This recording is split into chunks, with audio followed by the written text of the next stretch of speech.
The man says he is just an inhabitant of planet Earth, a civilized place. He spits blood and a child calls out to old man Siu, saying that her mother asked her to bring this for him. The old man thanks her. The child places the small bread roll on the floor and asks him to get better and make more of that soap. With that, the little girl leaves in the blizzard. And once again, he says, I am an inhabitant of planet Earth, someone who came from a civilized world 50 years ago. He doesn't know how, but he ended up in this weird world. He was on his way to a lecture with his coworkers when they were swept away by a landslide. It seemed obvious that everyone had died, but they woke up in this strange world, in front of a giant fox with 3 tails and a 2-headed snake. Strange people with the power to fly through the skies. That reminded him of some of the novels he read from time to time. However, even though he was aware of this, he never imagined that all of his colleagues would have a much better life than the one he led. Creatures known as the sages appeared from the skies and were impressed by the talents his friends had, and each of them was taken to different parts of the world and the heavens. In that place, only he and Director Kim were left. For some reason, they both held out hope that since they had also come from another world,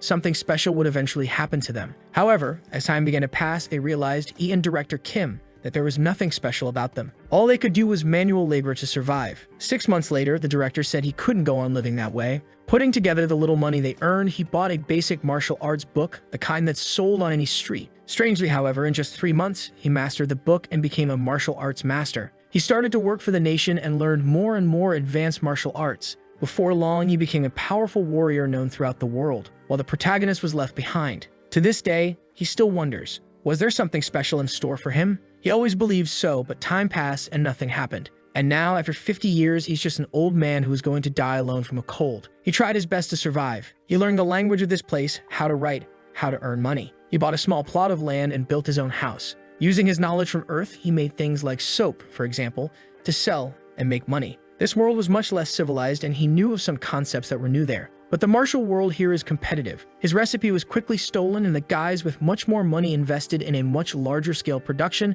and he was sort of pushed out of the market. Only in other novels do you invent soap and become a billionaire. Since then, it hasn't been easy to make even enough money to get by. And now there he was, waiting for death after being rejected by this world. He wonders what they expected him to do. He tried his best. So what was the right path? Why was he chosen if he wasn't special? And why did he have to keep on living just to have everything taken from him? At that moment, he no longer even had the energy to keep his eyes open, while thinking that all he wanted was a little more power or perhaps opportunities. And just like that man, he died. However, we can't end everything here. There he is, waking up, looking at his own hand, wondering why he's alive and why he's wearing the same clothes he had on when he arrived from Earth. In front of him are all the people who work with him, nursing headaches, wondering where they are. And that's when it hit him. He had come to this world with the power, yes indeed, the power of regression. Right after that, one of the guys there, who I think is that Kim guy, comments that they were on a trip. So how did they end up there? Obviously, this is the very first day they arrived, right after the accident. Strangely, when they hit the ground, he saw a strange light and opened his eyes there. The problem is this was 50 years ago. It's hard for him to really remember how things worked. Someone is calling for manager Seo, and while our boy is there wondering what he should do now that he has regressed. In most regression stories, the person abuses their knowledge of the future. However, all he learned was how to make soap, and he doesn't even remember the past because he ended up living for too long. At this, the guy was calling for him shouts, calling for Seo Yun Ryong, and tells him to look over and stop ignoring everyone. Our boy is about to apologize for not turning around, and the guy just punches him in the face out of nowhere. The girls there and the others just stand there with their mouths open, confused. The guy who called him said he's an idiot, that he must have fallen asleep while driving and made everyone fall into that hole. Apparently, the guy has no idea that they actually died, since he says almost everyone died. My friend, let me tell you a little secret. Sia Rian, however, had forgotten. It had been a long time, since anyone had even called him manager. That's why he didn't realize this guy was referring to him. And the guy asks if manager Sia is trying to lose his job the moment they get back. The protagonist recognizes the guy as Section Chief Jun Myong-hoon, the son of Butterfly, a scumbag who only got the position because he's the son of some director or something like that. 32 years living in pure nepotism and a bastard who always made his life difficult. The guy is there chewing him out while everyone's asking him to calm down. Sue starts to get up, remembering that on the day he was driving, he really was a bit tired. That's because the bastard John had dumped all of his own work on our boy to handle. Not to mention he wasn't even supposed to be the one driving on this trip. The guys are screaming, everyone trying to calm him down, while Sia's memories are slowly returning. On that day, in the past, something similar happened. He thought he was in the wrong, and just kept apologizing, all hunched over. And that's how he went on living for the next 50 years, always apologizing, lowering his head. Even when bandits robbed him, he would apologize. When the martial artist humiliated him, he apologized. However, after years and years of a life like that, he began to realize something. It's necessary to control your behavior around people you can't handle. However, there are different situations. At this, he calls out to Chief John and says that he knows he's angry, but now wasn't the time to be pointing fingers at each other. That John guy comes over to throw another punch with a lovely comment about his mother. Whoa, and it landed square on his cheek. I thought our boy was going to defend himself. Ah, hold on, he's giving him that stare down, saying that he'll never have to kneel before someone he can actually handle, and he serves one right back to his cheek. Everyone stood with their mouths agape as he moved forward,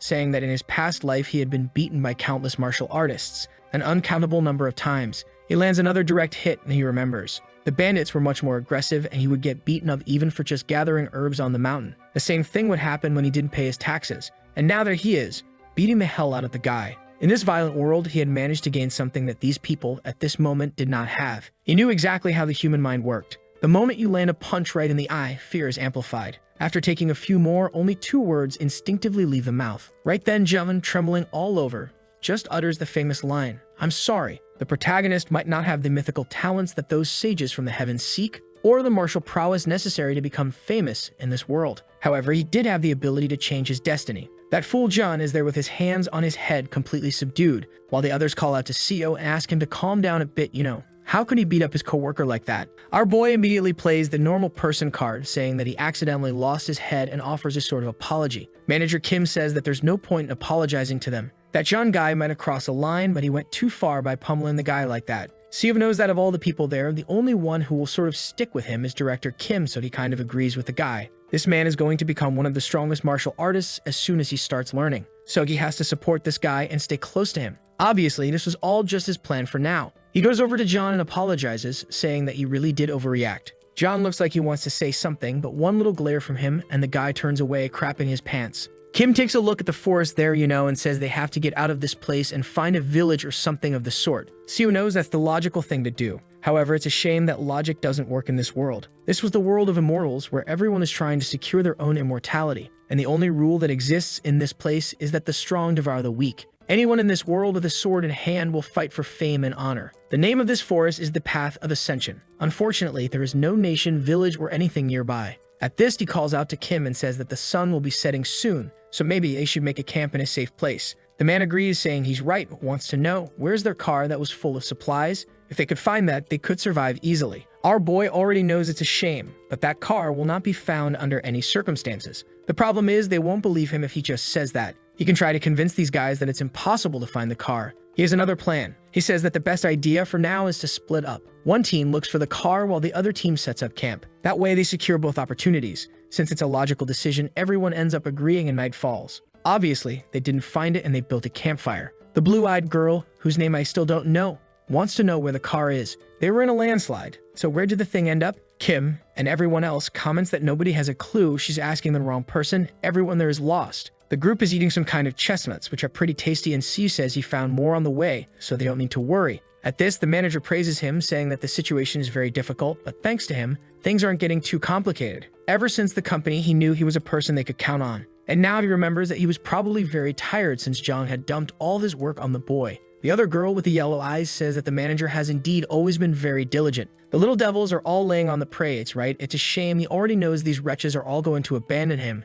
In his past life, Siu only found this cave after hours and hours of walking in the dead of night. And now he says that it was by luck that he found this place, while thinking that he has to take advantage of this short moment because this is the last night they'll be able to laugh like this. A short time later, under the moonlight, he's trembling as he says he welcomes the Lord of the Forest. A three-tailed fox in front of him says that the boy has a very strange smell for a human, has lived for over 1,000 years and has never smelled anything like it. At this, the people who are waking up in the cave come outside and they all get a fright too. In his memory, Siu tells everyone to kneel and respect the Lord of the Forest. At this, the fox says that every time it meets a human, it remembers why they are idiotic and rude. It would have already torn off everyone's limbs, but it seems one of them knew how to respect the forest, and that's why they would be forgiven. However, with that said, they were in the territory of the Lord of the Forest and would have to pay the price, so one of them would have to offer an arm to stay there. Siu remembers in his past life, no one knew what to do when this creature appeared, and they started screaming in desperation. The fox then took all of everyone's limbs. Damn man, they were left half dead. At least this time, the fox seemed to be appreciating the way he acted. The creature, however, licking its lips, wants to know who is going to give an arm. Siu had already seen everyone lose all their limbs in his past life, so this wasn't such a big deal. A single arm from one person was a small price. Besides, those guys would arrive suddenly and heal everyone. That's how they survived. Not to mention, knowing that something like this could happen, he had even prepared an herb that helps reduce the pain. And at this, with sheer guts, he says he'll offer his arm. Everyone is startled, and the fox doesn't hesitate for a second. It just goes and takes a big bite, man, and pulls the boy's arm off. Everyone there feels the pain, and he immediately goes to get the herb. While he eats, the fox then says it thought the taste would be different because of the smell, but he was really identical to any other human. In fact, it was even worse because he seemed to have very impure veins. Siu, completely wrecked, apologizes for the offering not being good enough. But at this, the fox turns and says it would let them stay for 7 days in its territory, and no one there would die, thanks to its divinity in this forest. It leaps away and is gone. The rest of the group come calling for Siu, asking if he's okay. He says he is and asks for help to get to the cave. Since he was the first one to encounter the fox, he says he talked with it before they arrived and learned a little about this world. He reveals that they are no longer on Earth, and at this, everyone is scared, saying they never imagined something like this had happened. But considering they saw a 3-tailed fox, so reality is sinking in for the guys. And our boy explains, showing his arm, that at least they're safe for a week because of what he did. The others want to know, what happens after that week, and he says they'll have to give up something else. Everyone is desperate, but he just says he's exhausted and needs to rest and hopes everyone understands. Night falls, and apparently Jung said something because everyone is against him. The protagonist is listening to the guy asking who's going to give up an arm and a leg in a week. The guy in the Adidas tracksuit says that even so, they can't just give up on Siu like that. He was very useful and was the person who found the place, right? And he even gave up his arm. Jung says they should make the most of his presence, and then discard him. He's already lost an arm anyway and won't last long. For now, Jung is making his little plans, but our boy is over there without an arm and farming aura with his hand in his pocket. And from what he heard the guys talking about, it seems they want to imprison him to offer up one of his limbs every week. He picks up a big-ass rock, saying he wasn't too thrilled about that. However, with the violence he learned over the last 50 years, it would be easy to finish off Jung, even without an arm. The guy is there with his back turned, talking while he questions whether to kill him or not. He takes a deep breath, drops the rock, and says not for now. Fear must be influencing everyone's judgment at this moment, and if he's too cruel, it will only complicate the future relationships he needs to build with Director Kim. At this, he hears someone telling Jung to shut up or they'll break his legs. Sia realizes that even though Jung is full of plans, there were still people on his side. Night falls and another day arrives. Unlike the fox that ate an arm, the two-headed snake that appeared only asked for a little blood. This same snake in the past life sucked their blood, even though the poor souls had no limbs left, no feet, no arms. This time, that Chief Guy offers his little arm for a suck, and the snake took a quick taste and left. That's because the human's blood this time was the worst it had ever tasted. It didn't want any more. Siu knows it didn't like it because that guy's blood is bathed in alcohol and nicotine, on top of the boy's cholesterol. At this, he tells John Mingyong to come with him to get some herbs. It's kind of disrespectful to have called the guy by his full name, but Siu just asks if he's hungry or not. The guy says yes, so he tells him to come on because he's going to show him which herbs are edible. He's already planning to give his arm to the fox next week too, so if he dies, he needs someone like him to know these things. Jam is all awkward there, right? This is exactly his plan, and he says it's good to know that and thanks him for sharing the information. However, Siu knows very well, man, the fox isn't coming back and this guy won't even have a chance to make use of this information. Next scene, he's chewing out the fool John, asking how many times he has to tell him not to pick the wrong herb. The guy's all like, I'm sorry. And our boy says it seems like he's trying to kill everyone. He keeps chewing the guy out, taking advantage of the passive aggression from his past life. John tries to explain that he needs a break. He's been digging for these herbs non-stop. However, Siu knows that this bastard did everything he could to punish him from the very first day he was at the company. And with that, he just tells him to get back to work, that they have to finish this before the sun sets. A while later, John manages to find a giant ginseng in his hand. He asks if this thing is really normal, and our boy says it seems so. Obviously, the guys have no idea that this is actually a yellow bamboo root. Maybe it's because they're in the Forest of Ascension that they are so full of energy. Normally, that thing grows to the size of a little finger. However, in a place like this, things are different. It's not very useful for those who depend on spiritual energy, but for those who rely on physical strength, it's perfect. Seeing that the harvest is going well, John gets excited and already wants to know how much more they'll find. A while later, looking at the horizon, Siu knew the time was coming. A bright explosion happened in the sky. John fell face first to the ground. Everyone is writhing with their hands on their heads. What's going on? Some guys appear in the sky, saying it's a surprise to have found so many talented people. The one in the background in a yellow robe tells Byulko to disappear because they belong to him. The guys are all arguing there while Kim wants to know who they are, what's going on. The one in the black robe comments that only 3 of them had spiritual roots and the rest seemed like normal mortals. He extends his hand, making a golden ball, and throws an attack at Jun. The old man appears excited, saying that the boy really did have the power of the golden thunder. The one who looks like a woman with black lipstick, who I don't know if it's a he or a she, says it's his turn now and plays a little tune. Right then, the blue-eyed girl starts to writhe in agony, screaming desperately, while the other one celebrates, saying she found a perfect immortal route. The muscular guy puts his hand on the shoulder of that chief guy and says he has a sacred body. He'll be taken as a disciple of Asura. The guy is clearly kind of scared, not knowing how to respond while feeling the pressure from the man. But the one with the black lipstick says that maybe he'd be better off in the Valley of Ghosts, a perfect place to seek immortality and dominate the heavens. They all seem to be arguing over who gets to keep Chief O, while Kim is kind of confused by everything that's happening. Suddenly, the guy in the golden robe pulls out a small pot and sucks John inside, saying that humans are too indecisive and he will take him to the path of ascension regardless.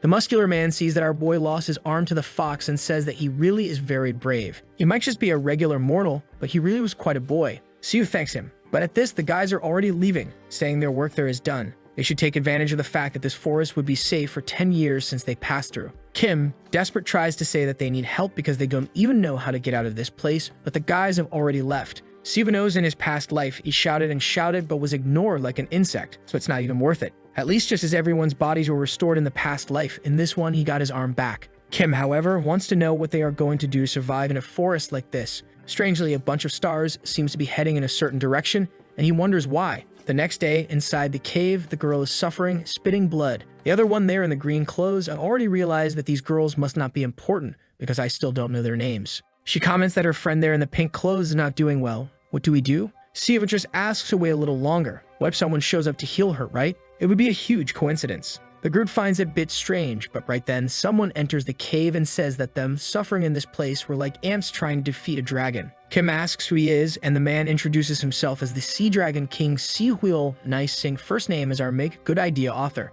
He comments something about controlling the storm and says he saw it was raining here, and that's why he came to this place. The girl lying on the ground somehow used some kind of magic to create this. He finds it strange because she looks like a normal woman, so how could she have so much power? Besides, she wasn't even consciously manipulating the weather, which was even stranger. Sio says that they are the ones who are confused. They arrived in this place not long ago, and powerful people like him keep showing up all the time, because it seems like they are taking his companions. The so-called Huil laughs and says that apparently some colleagues had already arrived there and seen potential in the group. It's almost ironic that now, conveniently, he has also appeared in front of this woman. He then asks if the mortal understands where he is. This was a place known as the Path of Ascension, the perfect passage point to the upper world, and in a few months, the Gate of Ascension would open there. It's something that happens once every 1,000 years. And because of that, countless creatures and people gather in this place to try to pass through this door. And that's why so many strange people are showing up in this place. Sio says he understands, while Kim wants to know why the rest of his colleagues were taken into these sect-like things. Will says that it's really difficult for a mortal like him to understand. For people in this world, it was common to possess magic to increase or decrease the size of things. And probably the guys who took his friends have their entire sect and group inside one of these objects. Their plan is to cross the gate carrying everyone. He himself inside this object as the Sea Dragon's castle stored away. There, more than 8,800 dragons were sleeping. Now, I don't know if he means dragons as in the creatures or dragon members, right? Because he says there that the girl is very peculiar. If she joined the group, she would have the chance to become something extraordinary. Kim asks him to wait, saying he can't just take the girl like that. But suddenly, he just falls to his knees and his eyes are almost popping out of his head. Will just says he will give his blood to her and accept her as part of the group. This was the best solution for everyone there. Furthermore, he will advise them to never get in the way of the intentions of the people in this world. Damn, the boy's head is about to explode and our poor protagonist got caught in the crossfire. Will leaves, saying he is being merciful. Most people would have killed him. With a big thunderclap, he flew off on the dragon, stylish as hell. The next day, everyone was kidnapped. Oh no, only this one is left. We still don't know her name, man.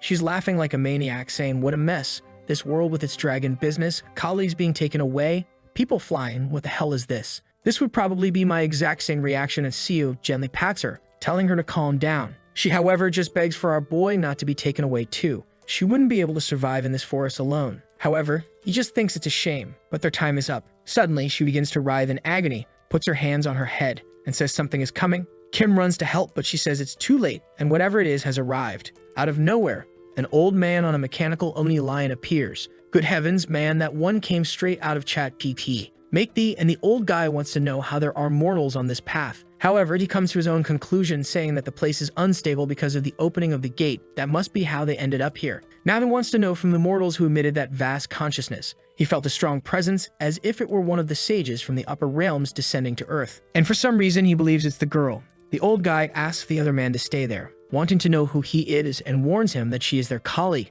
However, the old man just gives him one look and once again Director Kim is attacked. Oh, the poor guy, man. Every person who shows up beats him up, my boy. It's a good thing our boy cushioned the blow so the guy wouldn't die, but geez, his ribs got torn up and the not all peculiar old man went over, took the girl's face in his hands, and said the child will be taken with him. She might not have a good foundation, but with the talent she possessed for consciousness, he can awaken her power. She's crying, calling out for the two of them, but the guy says it's best for her to abandon these connections with the world, especially now that he has already made this offer. At this, the two are flying, and apparently he's going to kill them to force her to accept. She, however, says she accepts if he doesn't kill them. Better that way. The old man says it's good for her to forget all the connections she has with the world, and she says that's fine. He lets the two of them go, but then suddenly aims in their direction, saying that if he leaves them alive, she will remain connected forever. Ah, phew. He opened a portal there for them to return to a nearby city. Humble, right? The other guys who came didn't even do that much for the boys. Well, it's true they didn't have much of a choice either, because in reality, they were just sucked into that thing.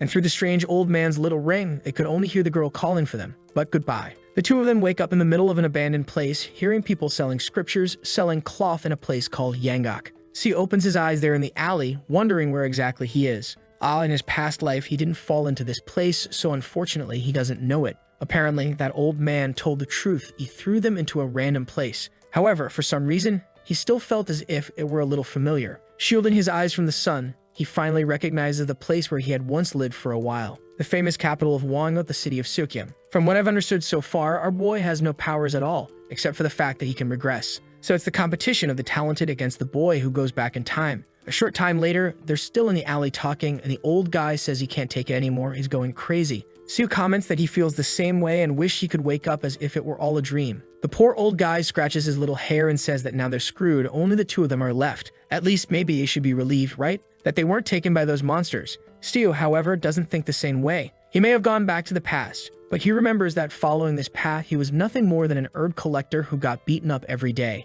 He then says that whatever the future holds, they can't just stand still in this alley forever, so at least they have to get out of there. The city is vast, but Kim doesn't understand anything these guys are saying. It seems like everyone is commenting about them, since they're kind of being stared at, but he has no idea what about. At this, Siu says they're commenting that the clothes they're wearing are funny. Ah, everyone around is speaking Chinese, but the two of them are Korean. So the guy is a bit confused, but Siu says he learned Chinese when he was younger. The old man, however, seeing the boy's torn up back, is more worried about that than the fact that he speaks two languages. And the bastard lied, it's not even Chinese they're speaking. The symbols are kind of similar, but the sounds are completely different. In his past life, he spent 2 months being chewed out by beggars just to start understanding what these guys were saying. However, now there's no reason to worry about that. He says that first it's time to get new clothes, but the guy is already unsure. How are they going to manage if they have no money and can't even communicate properly? However, the clever devil went to an herb shop and threw that fat ginseng into the old man's hand, who was shocked. He immediately let him know that this yellow bamboo root was over 800 years old, so he better pay a good price for it. The old guy immediately offers 15 silver ingots, that's some serious bars, and seems like a hell of a lot. Even Siu is surprised. It seems that in his past life he never managed to accumulate so much money. I thought he was going to try to negotiate to show he knows the values, right? But the bastard was a really broke beggar man. He just accepts. A short time later, they're already in a big-ass house that our boy seems to have rented or bought, and he already tells Mr. Kim that he's going to teach him the language of this place. It seems everything worked out well and quite easily. However, that right there is the power of money. The problem is that to get this house, plus fake identities for both of them and clothes, he spent almost everything. He's left with one little silver ingot, and the director can't help but notice that the boy's back is still bloody. Good heavens, go take care of that. It's going to get infected, and you'll have to reincarnate again. At this, Kim says he's going to stop calling our boy manager, and that from now on, he'll be Siu Yun. A little later, he explains that the reason they got all this money was because of those herbs. The problem is, they're going to run out of money when the herbs run out. So the first and most important thing is to find a way to earn money consistently. Mr. Kim already thinks they can sell the rest, save up some money, and start a business. Siu knows that this guy used to manage a relatively large company, so it's not a bad strategy. It'll allow them to live. But just living is no longer enough for him. He went back in time, and in this life, he's going to dream big. He knows that besides that, Mr. Kim is a martial genius. By reading some cheap, random street books, he managed to become a master in a few months. A short time later, he got some more advanced techniques and became one of the greatest masters in this world. But what if this guy learned the advanced techniques right from the start? Maybe he could anticipate the birth of the most powerful swordsman this world has ever seen by at least 30 years. And obviously, with that, he will benefit to the maximum while he is close to him. At this, he calls for the director and comments that in this world, he seems to be realizing that this thing called martial arts is very relevant. Considering that probably if they start any kind of business and have any success, they will need to know how to defend themselves. Director Kim says he's heard of that stuff before, but as far as he knows, martial arts are only taught to those who belong to a sect. So how are they going to learn? Our boy already notices that the man knows a little about the martial world. He's not completely lost. He explains that in this city, there are 7 famous sects. There are the Demon Slayers, the Blinding Sect. No way am I going to say the names of all 7. We'll never remember them. But it looks like I'm going to have to because the Demon Slayer sect uses sword and blade techniques. There's the Buddhist temple, that fights kind of with those Karate Kid moves. There's the House sect, which are the smart ones, and the sect of the 7 mysteries. It seems 3 of these are demonic sects, and not much is known about them, other than the fact that they have proficiency with witchcraft. And obviously, they do a lot of illegal things. He asks which of these Kim seems to like the most. Gu replies that he likes, obviously, the Demon Slayer sect. A true master in a place like this has to use his sword and learn blade techniques. Kim is impressed. He didn't even need to convince this guy to follow the exact same path he took in his other life. Kim wants to know, however, how does he already know all this? Our boy says that when he was negotiating and getting the identities, he overheard some guys talking. And man, our first time skip happened. 3 months. In front of the sect, the guys ask what they're doing there. Our dear Seo there on the left and says he brought his older brother, who is interested in learning martial arts. The Rock in a Goku outfit doesn't seem very excited about it. However, he sees from their clothes that the guys must have a good amount of money and they're in need of it. Even so, he apologizes and says that learning martial arts at this age would be almost impossible. Our dear Seo insists, asking to at least see someone from the higher ranks, already slipping him a coin. A while later, already inside the sect, someone wants to know if they really just want to learn for self-defense. Our boy brought a feast of silver ingots and says yes, that's all they want. The moment the old guy sees the money, he says it's all right, they can be external disciples. However, they should know that there's no special treatment there for those who enter through donations. Besides, they would only accept one of the 2. Kim is about to complain about this, but right then our boy accepts, saying it's perfect for them. The guy is already leaving, saying, okay then, just come find him there and join the rest of the disciples. Kim asks our boy if it's okay for only him to be learning martial arts. He would have chosen a different group if he had known it would be this expensive. Our boy tells him not to worry, he was never very good at sports either. While he's going to handle the business for now, Kim will go there and learn a bit of those so-called martial arts.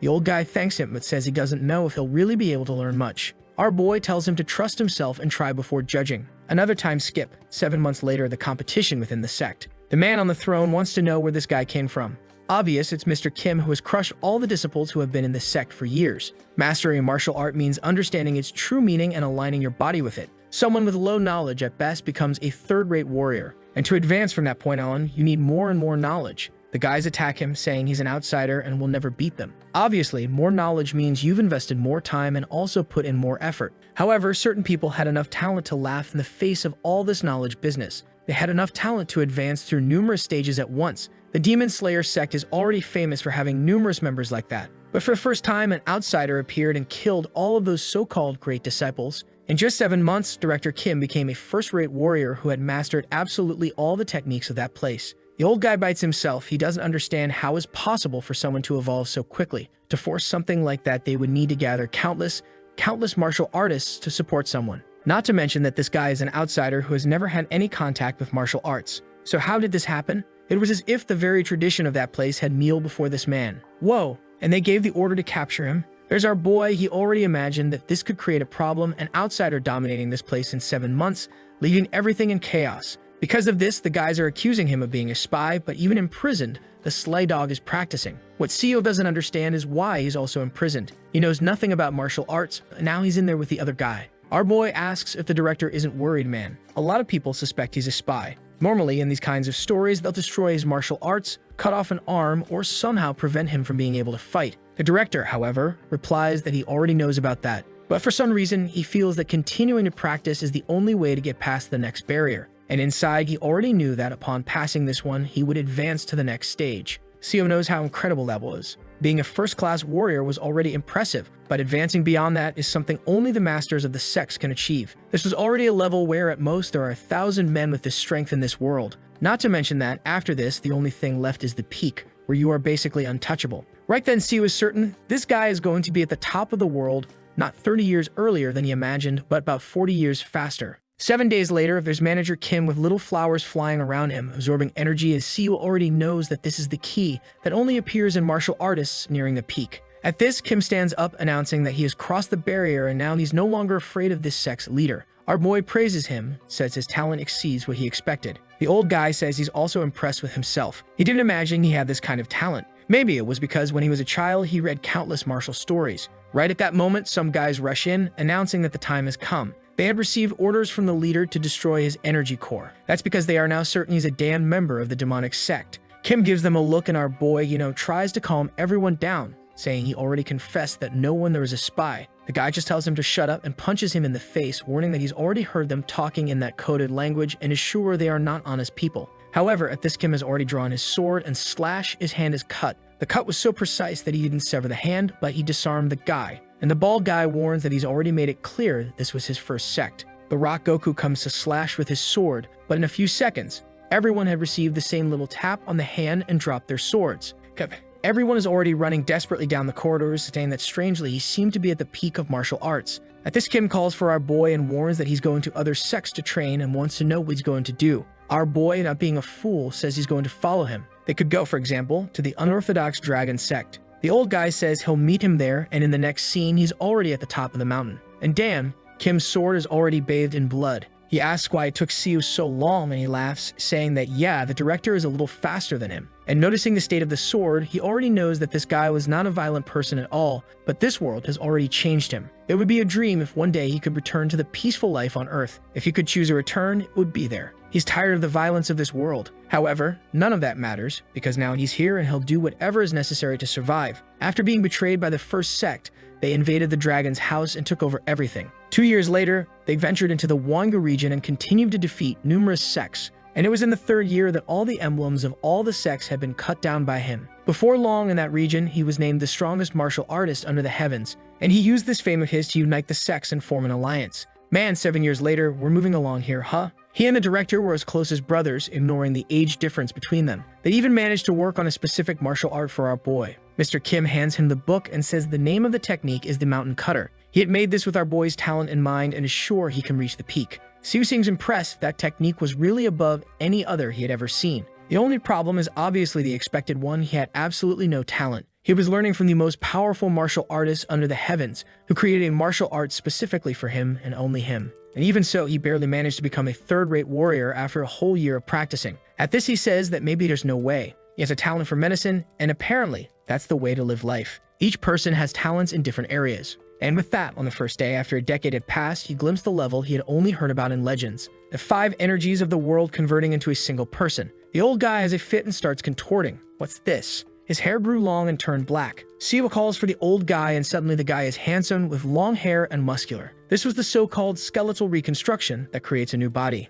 Next chapter, our boy says that the guy, is looking younger than him, and Kim responds that he really does feel full of life, as if he could do anything. Our boy congratulates him, saying the world is going to be scared of this skeletal reconstruction. At this, Kim stands up and says he'll have to pass on the succession of the martial alliance to someone else soon. Our boy wants to know who he's thinking of, and the guy says that there are some talented people, but no one really understood the essence of martial arts. Seo comments, that he's the only one extraordinary enough to know what that really is. If he's expecting to find another genius like himself, it's going to be difficult. Kim, however, looking out the window, said that even when trying to lower his expectations, there was no one who was worthy. And we've jumped forward another 15 years. It's been 35 years since our boy began his life on the path of ascension, and now he's already 65 years old man. He's curious to know what Kim is doing. A year after the skeletal reconstruction, he passed on the position of leader to someone else and left. He wanted to be able to retire with that guy, but he had to stay in this place to take care of the strategic part of the alliance. Kim said he'd like to travel through this world much more. Maybe that's why he couldn't come to our boy's retirement ceremony. He's walking through the garden saying that this place is too silent and quiet. He bought this beautiful mansion with the money he got from his retirement. The only downside is that it was too big, and he was all alone. At this, there's someone there in the middle of the bushes, and when he takes a look, it was Kim. I'm still not used to him with long hair. Our boy wants to know where he's been and why he's only showing up now. However, he just falls back onto the grass and calls out for Seo, and he tells him that he really believed he was blessed in martial arts. Our boy says that of course he was. If he's not a genius, who would be? His friend replies that yes, in this world of common mortals, he really was not ordinary. The protagonist laughs, of course he wasn't ordinary. However, Kim then says that he fought against a true practitioner, one of those from 35 years ago, like that guy who flew and took their friends. Siwa knows that these guys don't reveal themselves easily. They are like shadows that control the entire world from the darkness. And as the martial alliance they created gained more and more power, these guys started wanting to influence them. No one could stop these guys because opposing them was like opposing the nation itself. And that's why any rule given by them was obeyed. That's why Kim left this place. He wanted to fight against these guys as an individual and not as a master, especially since that could affect the alliance. Kim then says that they were extremely difficult to find, but he located one. Most ignored him, saying he wasn't worthy of a fight for being immortal. They all disappeared, used illusions, and none of them wanted to fight. However, 5 years ago, he finally got a duel. Siwa asks if he won, and the guy says he won. The protagonist praises for not being the leader and doing this, otherwise they would have paid the price. Kim then says that he put his whole life on the line in the fight against this guy, and all he managed to do was a small cut on the tip of his finger. The truth is, the guy made a bet that if he made even the slightest cut, he would theoretically win, so that's kind of how he was considered the winner. Steele right then says this guy must have been one of the top 10 strongest, something like that. However, unfortunately, that wasn't the case, man. He was actually at the stage of one of the weakest. In comparison to mortal martial artists, this guy was basically like someone who just entered the second stage, extremely basic. Siu says that's impossible. He already knew that in his past life, these guys were ridiculously powerful creatures. However, he's sure that Kim is someone who has reached the pinnacle of humanity. He could deliver numerous cuts while seeming to float and was untouchable. This guy in front of him was a genius, so how did he only manage to cut the tip of a random cultivator's finger? And at this, Kim tells him that he has lived his whole life as a frog in a well. They don't stand a chance against these guys who are basically walking natural disasters. However, he has something to say. Even so, today he cut off one of their hands. Our excited boy asked if he managed to win, and he says no. The guy put a talisman on his hand, regenerated, and that was it. The problem is that now he realized he has reached the limit of martial arts, and today he's here to say goodbye to our boy. That's because when the guy saw his willpower and his training, he said he would accept him into the sect. He would no longer be a martial artist, but would instead begin the path of immortality. Seo says that's impossible. To become a cultivator means to abandon mortality. However, something like that can only be done if the person possesses a spiritual root. And Kim then explains that his skeletal transformation is basically him reaching the same level of talent that a cultivator is born with. Someone as brilliant as him needed to train his whole life to reach the minimum that these guys possess. He makes a cut in the void and says he's leaving. The crazy guy is literally entering another planet, saying he's going to leave one last gift for our boy. Before he can respond, he's left with the scroll and the guy has disappeared. The manuscript was a record of how to transcend and achieve cultivation through martial arts. Stu, however, wanted to know where his friend was going without him. And with that, time passed. Once again, there he is coughing, saying that this world is cruel. It's been 50 years since he arrived in this world. However, there he is again, dying from a random cold, just like in his past life. Destiny was something that it seemed a human, no matter how much they tried, could not escape. In the end, the only thing that changed was the house and the clothes, but he died on the exact same day. At this, he is sure he lived life to the fullest. He didn't want to have any regrets like in his past life, so he kept himself as busy as possible, studied as much as possible, practiced as much as possible, and never even bothered with marriage or normal things. It was because of this that he managed to unite all the martial sects in the region. He achieved fame, wealth, and everything the mortal world had to offer. So why now at this moment did he have a feeling of emptiness? Could it be that if he and Kim had tried even harder, they would have reached the heavens? Unfortunately, his body will not find that answer. All he could feel was a deep sense of powerlessness. Truly, it was another life of disappointments. This marked the end of the second regression and the arrival of the Leica. And you remember that the last chapter ended at the moment he died in the second regression. However, it's not surprising he woke up in the same forest, the path of ascension, and his body was full of energy. In other words, his regression wasn't just a one-life thing. At that moment, that bastard with brown hair shows up and slaps him again, calling him a son of a... However, this time, Siu easily dodges. The guy is trying to hit something no matter what, but Siu is just wondering, why did I regress? I have a new body, yet I'm full of energy. Clearly, a new opportunity should be something good. But what happened to the things I built over the last 50 years?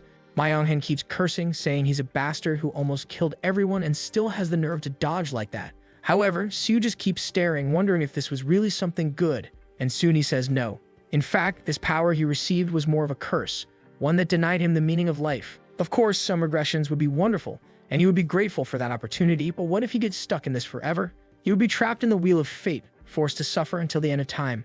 Not to mention that he no longer knows anyone from the people he met in his past life. That's because in front of him now are completely different beings who, no matter how much they share the same appearance, are not the same as before. Even Yang Hun, whom he considered his own brother. That guy no longer exists in this world because the Yang Hun who was his friend went through countless experiences that shaped him. With that, he tells Jin to calm down and asks what getting angry like that will help. The dude is saying he's a shameless son of a... However, Siu just reveals that it was Myonghan who should have been driving. But the protagonist was forced to drive even after having a bad night's sleep, since that damn Myonghan also dumped a bunch of work on him. Besides, who could dodge an avalanche on a narrow street? It would be good for him to stop pointing fingers and start thinking about what they can do. The fool is there exhausted and panting, unable to argue anything. And in that, the protagonist calls for the director and says he will look for a place for them to stay before the sun sets. Everyone was supposed to go look for the car or a way out of the forest. When it starts to get dark, he will light the campfire and everyone should head in that direction.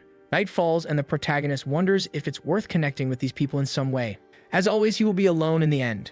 Already in the cave, the campfire has been lit and everyone is sleeping on the ground.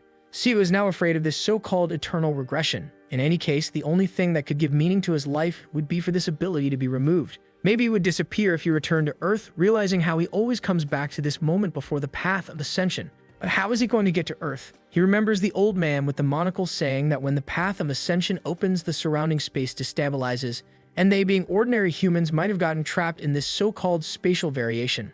At that moment, the protagonist imagines that this opening of the ascension gate must have something to do with the fact that they were thrown into this world. Maybe there's a way to use this to make him return. The problem is at first he had to get stronger, since as an ordinary human, he couldn't achieve anything and force something to happen. He needed to become as powerful as Yang Huan became in his past life. With a longer lifespan and able to experience more things, maybe he could research how to access this so-called path. The goal has now become clearer. He had to get stronger to access this path of ascension. The next morning, he's eating that same root from before to strengthen himself. However, now that he knows how to use energy from plants, he can concentrate in his core, something that would have been impossible in his past life. He starts practicing the dragon vein technique, which was the technique Yang Hun did for him, and with that he begins to break the energy blockages in his body. The only downside is that his body is still full of stress and jump from his past life and the foods from Earth. After a while, he is kind of sanding one of the woods and seems to be making a spear. He starts practicing the cuts and realizes that he's worse than before. This is because at the end of his life, he stopped practicing since he was old and now his skills are poor. However, a glance at the tree, a whip with the wood, and he makes a cut. Even though his skills were mediocre, growing them now would just be a matter of time, as he remembers a lot. However, manager Kim sees this right away and wants to know how he did something like that. How did he make a cut with a twig and slice a tree? Siu gives a curious look while thinking that the guy who will help him become powerful has finally arrived. He then asks if director Kim wants to learn. The damn bald man finds nothing suspicious and just says yes. But buddy, you just came from Earth. You should find it strange that this kid is tearing apart a tree. However, the scene shifts to the same old thing. The fox approaches, saying that humans are disgusting and are bold to be in her forest. Siu has lived so long that he even forgot this damn thing would show up. In his first and second lives, all he could do was tape the bite, blood gushing, and the fox taking his arm. He blocked some points just to lose less blood and feel less pain, but there was nothing he could do. The people ask where he is going, but the protagonist walks calmly towards the fox, knowing that in this third regression he was also weak. The truth is that in his second life, he swore he would reach the level of convergence of the 5 energies. However, even after hundreds of years training with the most powerful martial artists, he barely managed to reach the first level. The truth is that his martial talent is irrelevant compared to the people around. Wow, he tears off his own arm, helping everyone, and says that no matter how he is, no matter how weak he is, and that it would take a millennium or 10,000 years, he would not give up. The fox licks her lips and says he is interesting, a human who knows his place and knows how to sacrifice himself. Since it was like this, she would try what he is offering. Siu stares, thinking he will keep giving this arm until eventually the day comes when he will be stronger than her. As always, after eating the arm, the fox left them there. Without caring about the rest of the team, he continued practicing in the forest. The only moment he stopped training was when the zero gravity came and took his friends.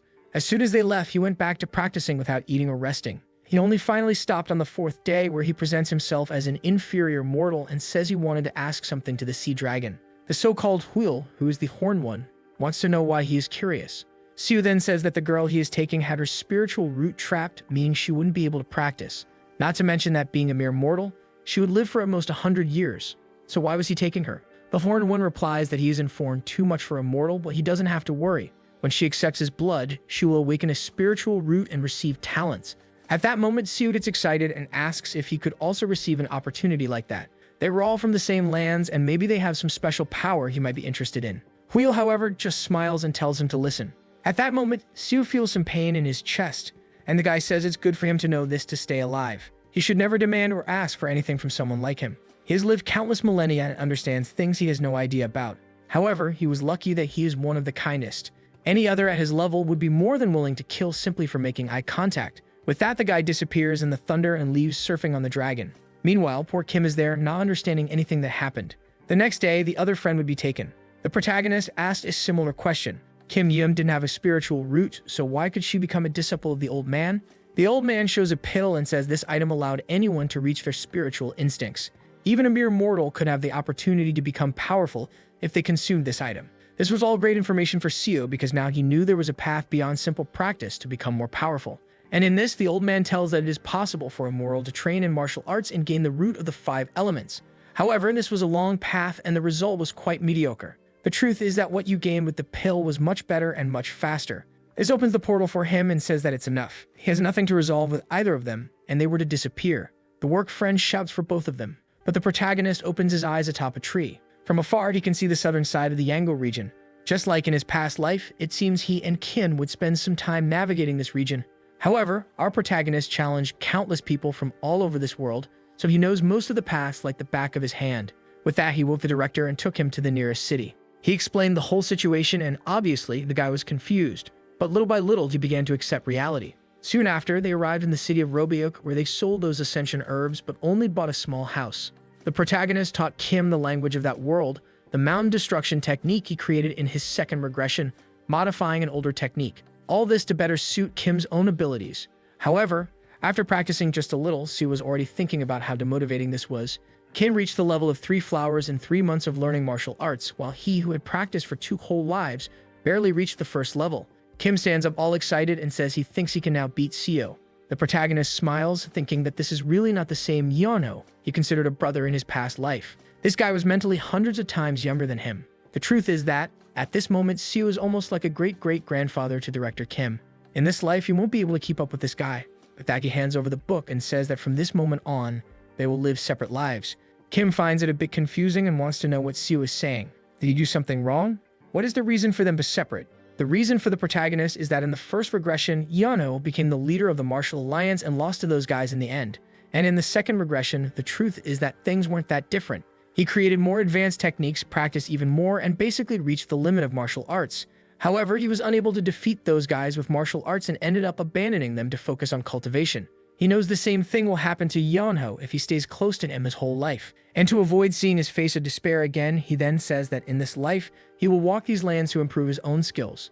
Kim, however, wants to know how he will live without Yonho nearby. The protagonist says that the martial skills he already possesses should be more than enough for him to strengthen himself. He already knows how to communicate, write, and fight. He was a martial artist at a martial peak, so he didn't have to worry about anything. Kim says he understands, but he didn't want to disconnect from the only person he knows from his homeland. Seo says he understands and then makes a promise.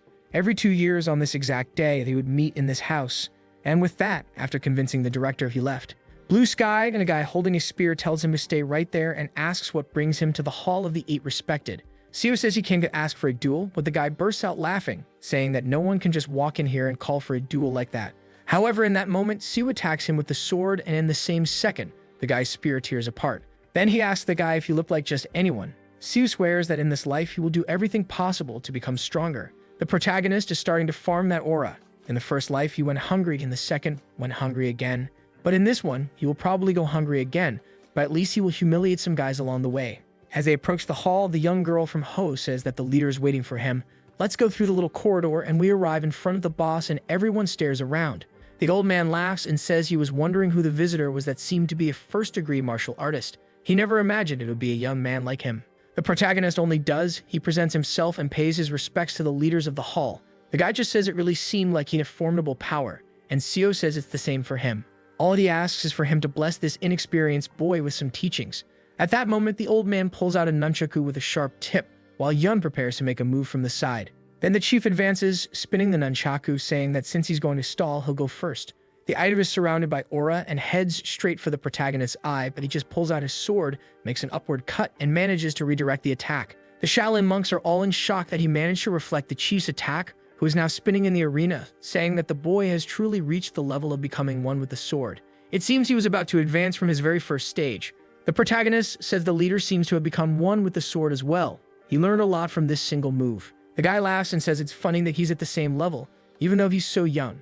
Indeed, the boy was a genius. However, the protagonist laughs at the word genius. In fact, he couldn't even see it as a compliment. Everyone looks at him thinking that his martial prowess is impressive, something that would take decades for others to achieve. He reached it before 30. He then thanks the chief for praising his still insufficient skills. However, Siu thinks, in the end, he's still just one of the countless talentless people commonly found in this world. Yet, even without any martial talent or being a chosen one, he was able to develop to this martial feat that now labels him a genius. Indeed, regression, after all, was an opportunity. And since they want him to be one, this time he will act like one, a genius. At that, he informs the chief that from this moment on, he will use sword energy. The guy thanks him and says that's fine, then he will take it seriously. Then Siu unleashes the mountain destruction technique in its first form, and the chief dodges to the side. He attacks again with the second form, entering the mountain, the third form ascending vein. However, the chief activates the energy around the nunchaku, and then he performs a series of strikes, which the protagonist defends against. Meanwhile, the guy is trying to understand what kind of kid this is who isn't even 30 and has such monstrous martial skills. At that, the protagonist moves to his side and activates the seventh form of the mountain's depth, and one of the cuts seems to hit the chief's face. The Shaolin monks copy and paste, all shocked, saying it's impossible. How could the leader be pressured by a kid at this age? At that, Siu is already delivering the 12th form, forcing the chief to retreat. Meanwhile, the people in the audience say it's not just speed. Clearly, the boy's sword carried an absurd power behind it. One of the attacks hits, filling the nunchaku, and the chief trembles and looks scared. At that moment, Siu thinks it's time to end this. He jumps into the sky, activating the 7 lights technique, and suddenly, a bunch of shining cuts appear, and the nunchaku is torn apart. The chief looks completely shocked, the Shaolin with his mouth agape, and with that, the guy just falls to the ground and says he lost. Instantly, Siu bows and thanks for the opportunity. He turns and walks away. Everyone is in shock. He walked through the middle of the sect, and everyone watched, whispering and commenting. At least he didn't suffer any ambush because of this. The House of the Ape respected was an orthodox sect then. They followed traditional methods and the moral code. Obviously, Siu, however, wants to go to the unorthodox sects, basically the outlaws. The first goal in this life was to walk everywhere and reach the martial peak. On a mountain, the protagonist recounts that he ventured through numerous medium-sized cities throughout the Sukyung region. Among these, he also lost at the Ilmul sect and the Haiyang sect. He couldn't win. However, he won in Geju and Yango, and now he's at the Hojang sect, delivering a cut to the captain in the purple robe, who is thrown back, falling to the back of the room, unconscious. The old man laughs and says he must be the so-called first-class martial artist who has been challenging numerous places. Indeed, he is a skilled boy. Siu thanks, saying that he has been learning a lot because of these fights. But then the lamp group appears, and the chief says that he will now have to face 10 elders. At that moment, Siu realizes that this is how an unorthodox sect takes revenge. He then says he thought that duel had ended with his victory. He has never heard of consecutive duels, especially one where a person goes against 10. The chief laughs and says it's funny that he has never heard of something like that. Siu then responds that if other sects find out how they operate, the name of Hoyang will go down the drain. However, the chief says that what happens in this duel is that he suffered a small cut, and that cut got infected and he died, unfortunately. The sect took good care of the boy who tried hard to live. But no matter how much everyone did their best, he ended up dying. Unfortunately, as a dead man, he won't be able to deny anything. Siu is already surrounded and sees that these bastards are crazier than he imagined. The chief once again says that his death here will allow their reputation to remain intact. But this is when Siu smiles, thinking that this is exactly why he came to this place. He then says for them to attack. He will accept this ridiculous duel. Everyone advances while he thinks that the moment has come to gain true combat experience. The scene shifts to night in a bar. Everyone is drinking and talking about the martial artist who dared to challenge Hoyang. It was a shame that such a talented boy had died like that. The Mohawk guy said he was crazy too to challenge such outlaws. The white-haired guy laughs as well, saying he was too naive. As if things always happen the way you expect. The other one standing says that all the boy did was accelerate his death thanks to all that arrogance. Hoyang may have the name of a sect, but everyone knows that it is actually a group of bandits. It was a shame that, at that moment, the boy's body should have already been buried. However, someone steps into the hall.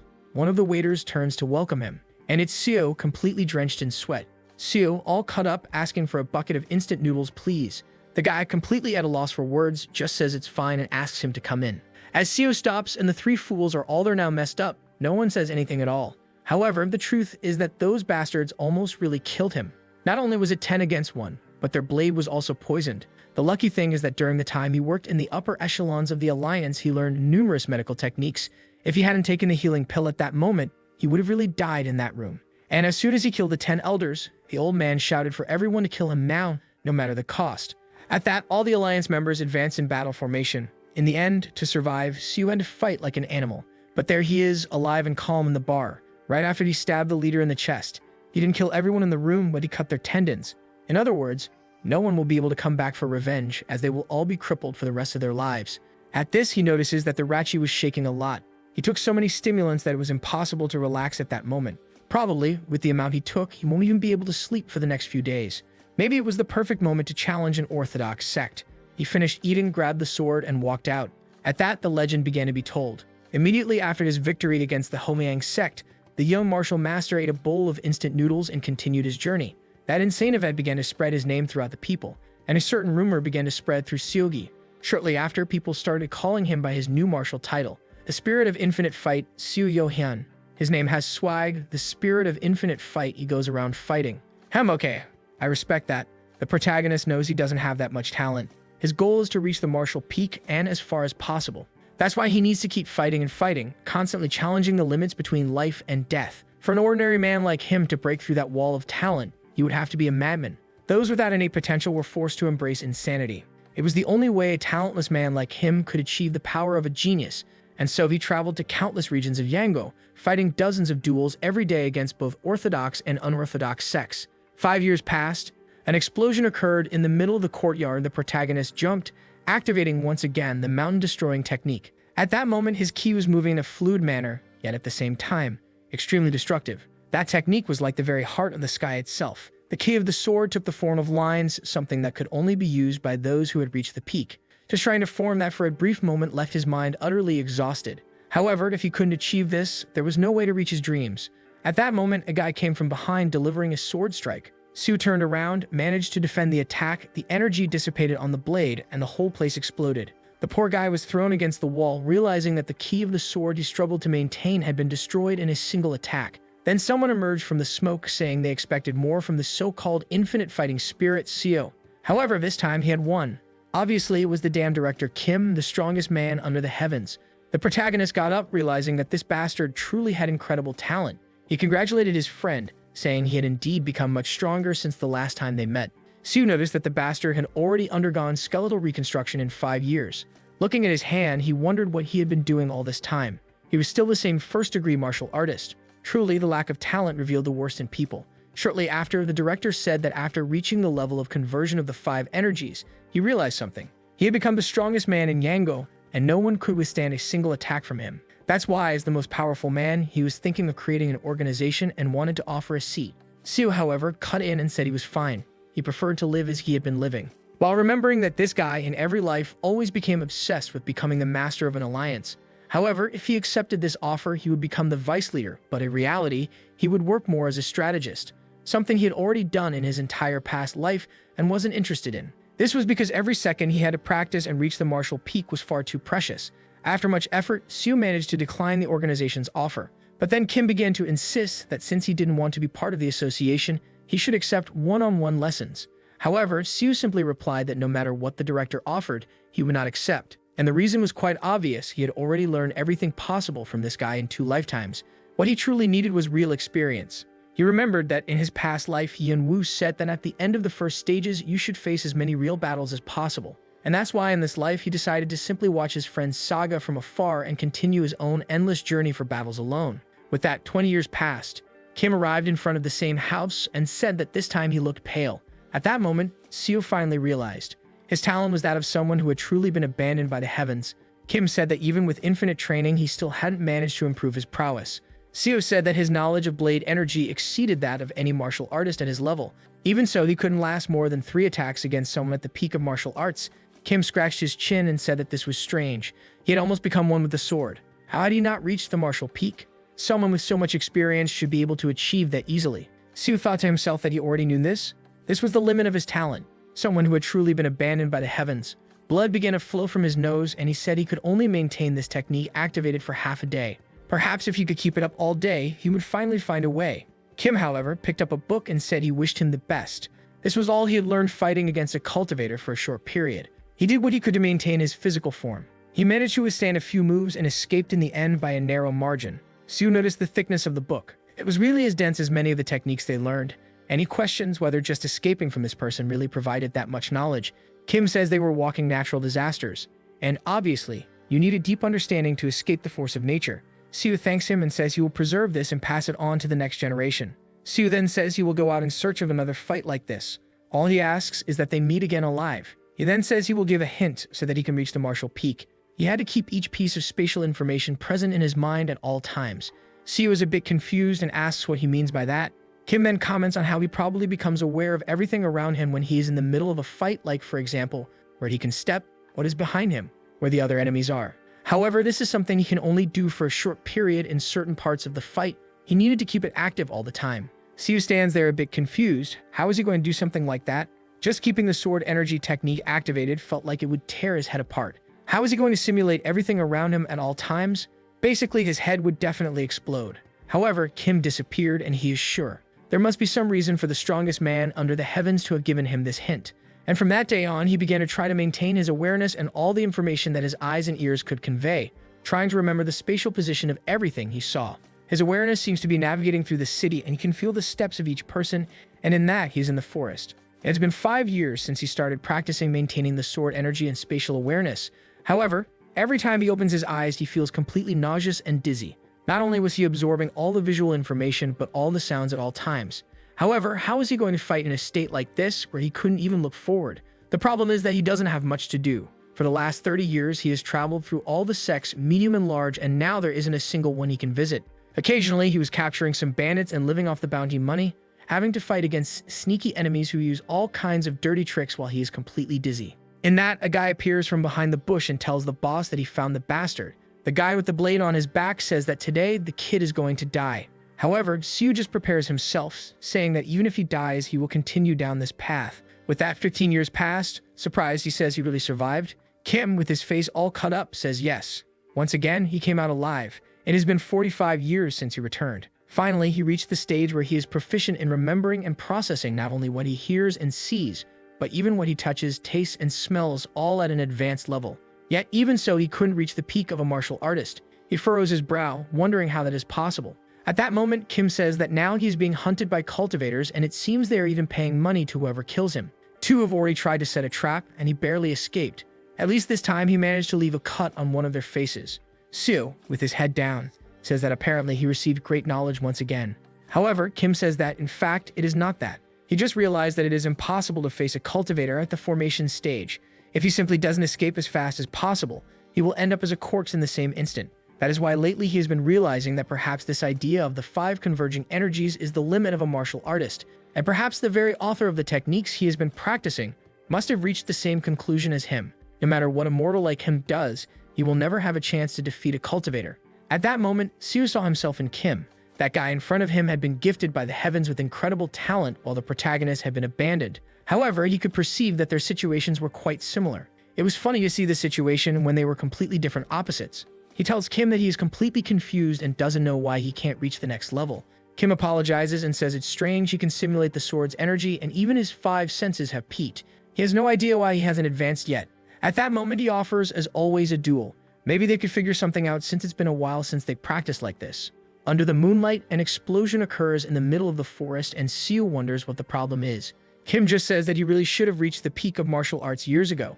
Siu then wants to know what that means and why something like this is happening to him. Kim then says that even without talent, this should have happened by now. Maybe what he needed was a catalyst. Siu wants to know what he means by that. He explains that there is a strong will or emotion, an event that makes him exceed natural limits and surpass the concentration and talent he possesses. However, Siu loses patience and tells him to explain what the hell he means by that. In the last 50 years of his life, he has done nothing but fight. How desperate would he have to be? He has desperately suffered his whole life trying to break out of this level of a martial artist and finally reach the peak. He activated all the energy his body possesses and even sleeps with the sword, keeping his energy active. At that moment, he can process and memorize any information he experiences in his dreams. He falls to the ground, desperate to know why the heavens do not show him the next step. At that moment, he knew how foolish it seemed for a 70-year-old man to curse the heavens for his fate. However, even having followed the path of the sword his entire life, he still had no idea what the next stage was. Seeing this, Kim makes some cuts with the sword and says he has drawn a martial art that will probably strengthen the weak points he has at this moment. In no way would this guarantee anything, but learning it might help him calm down. The protagonist, seeing the inscriptions on the tree, just says that once again he disappeared into thin air. And with that, 5 years passed. It has been over 50 years since he returned, and now he knows he doesn't have many years left. Looking at the heavens, he asks if Yong-hoon has already died. Apparently, once again, this was the fate of both. His talent ends here. And just like Yong-hoon was unable to do what he wanted, no matter how much mortals suffer, they can never escape the fate of the heavens. However, just then, Kim appears behind him asking what the hell he is talking about. Wow, but he looks finished without 2 arms. Immediately, Sue approaches asking what happened, why he looks so worn out. He says he will go get medicine, but in the same second, Kim flies off with him on his back. Now that I realize is he being carried, but the guy doesn't even have arms? How is he holding on? However, Kim tells him to take a look and sees that they are being chased by the cultivator. This was the price he was paying for blowing off another's arm. Kim, however, is excited, saying that he, Yong-hoon, managed to make a cultivator suffer enough damage to be hunted like this. He finally glimpsed the stage that exists after the conversion of the 5 energies. Finally, with his own eyes, he knows what the limit of a martial artist is. At that moment, a ball of energy appears above, and he says he risked himself for this, spending his own life force to reach this point. Sue realized that this was a strength-themed Kai, and at that moment, he sends this energy attack, saying he managed to destroy a cultivator's arm thanks to this. The energy ball hits the house, destroying half the forest, and he tells Sue to watch. This was the result of his lifelong work practicing martial arts. The protagonist, however, for a second is there, saying that this is the house he built after saving money for 50 years. Kim, however, is telling him to look. He fled to this place specifically for his friend to see everything. This is because he wants to leave his legacy in Sue's hands. At that moment, Sue began to get angry, but he decided to stay quiet and just observe this martial performance. The 3-story house he had built after so long was destroyed without a trace. Luckily, he had no servants, otherwise they would have all died instantly. Moreover, it was evident that numerous cuts had been marked on every part of the construction. The energy ball was, in fact, the concentration of countless blades. Truly, it was an unbelievable force, much stronger than any martial art Kim had ever shown. Kim was fleeing, saying that was how he managed to destroy the guy's arm, before he had to set ambushes and try to attack them lethally just to have a chance. However, now he could fight them face to face. But as he mentioned this, the energy dissipated, and the 2 began to fall. Another explosion in the forest. All the trees were destroyed while Kim agonized on the ground, telling him not to forget those techniques. They were the achievements of his life, and what he wanted was for them to be passed on to the next generations. Seo said he understood and told him to be quiet because his life was at stake. It was then that someone up in the tree suddenly said they had finally found the damn martial master in his final form. It was a pity he had fled to such a bad place. He then told the civilian that this guy was a criminal who had committed countless crimes against cultivators, so it was best to leave him there. Seo asked if the guy was there to punish him, and the man just wanted to know if by any chance they were allies. In the same second, however, the protagonist began to run with Kim on his back. The guy from afar, seeing this, just said it was insignificant. He should have already learned the strength he possessed from that so-called friend. But since it was like that, he would interpret it as entertainment and told the guy to run as best as he could. The purple energy spread, and when Sue looked back, there were a bunch of zombies, some corpses of other dead guys. The protagonist continued running, thinking he was too old for something like this. While fleeing, he said that his friend, having received the name of a final martial master, was indeed something quite unique. His friend with that name, and he with the name of an infinite fighting spirit, being chased by these zombies. It was truly a strange situation. He kept fleeing, telling his friend to wake up and say something. One of the zombies was about to approach, wearing a modern outfit, but received a cut to the neck and fell towards the others. Sue continued fleeing, saying it was the damn Kim who should be carrying him on his back. With that, the escape continued. And, as expected, the zombies kept pursuing relentlessly. The protagonist persevered and kept running. Morning ended, night passed, and he no longer knew how many times the sun had risen and set. Now he was at the edge of a mountain, saying it was indeed higher than he expected. At that moment, the guy on his back said it was scary. A mere civilian managed to withstand this pursuit for 3 days and 3 nights, but there was no way he could escape anymore. Anything he tried was useless. After all, the final martial master was already dead. Seo said that was obvious, especially since he was a doctor. The cultivator wanted to know then why he kept running. He was only interested in the final martial spirit. He didn't care about him. He could have simply abandoned that corpse and fled. Sue, however, laughed, which left the guy confused. The protagonist thought he had really come far with the numerous techniques he had learned. A lifetime of practice, even though the heavens had denied him any kind of talent. Of course, a large part of his power came from the teachings of Yong-hoon, someone from his hometown and his martial mentor. With that, he drew his sword and said that if the guy wanted to take his friend's head, he would have to take his first. The guy lost his patience and said that really no one feared cultivators anymore. Apparently, it was because he either abandoned life or was too old. However, it was fine. He would show that he had enough power to cause a pain much worse than death. Suddenly, 2 arms advanced from the side of Seo and connected to Kim. He looked back, somewhat confused, and the guy replied that they were parasites, and now they would pay the price for trying to humiliate a cultivator. The protagonist just turns around and says that he really was a wicked bastard, while the guy orders the final martial spirit to kill his own disciple. In that moment, Kim screams and delivers the first cut to Sue, who crouches down, turns to the enemy, and asks, how does he have the courage to end the legacy of a man like that? The guy, however, is just smiling while Kim continues attacking. Sue is grateful, and at least it was clear he wasn't able to use martial arts. He was simply using the pure power that the cultivator had placed in him with those arms. However, this strength and speed were far too absurd for him to resist with this old body. He's trembling all over, saying that it was already a terrible disgrace to have to point his sword at Kim, someone who in the end was already dead. He apologizes while thinking that unfortunately there is nothing he can do and he needs to end this as quickly as possible. He then activates the 21 mountain cut technique of the celestial sky. In a flashback, he asks Kim if he knew why this mountain technique was the only one named after a lake and not a mountain. The truth is, it was Kim himself who created it, so our boy is curious to know if this had any special meaning. Kim falls backward and says that the celestial lake reminds him of Lake Hatapup on Mount Baekdu. Apparently, it's a region in Korea where they came from, and Kim thinks that whoever created this technique might have come from Korea just like them. It was then that Kim realized that the technique had this name because it was a lake that reflected the sky and the surrounding mountains.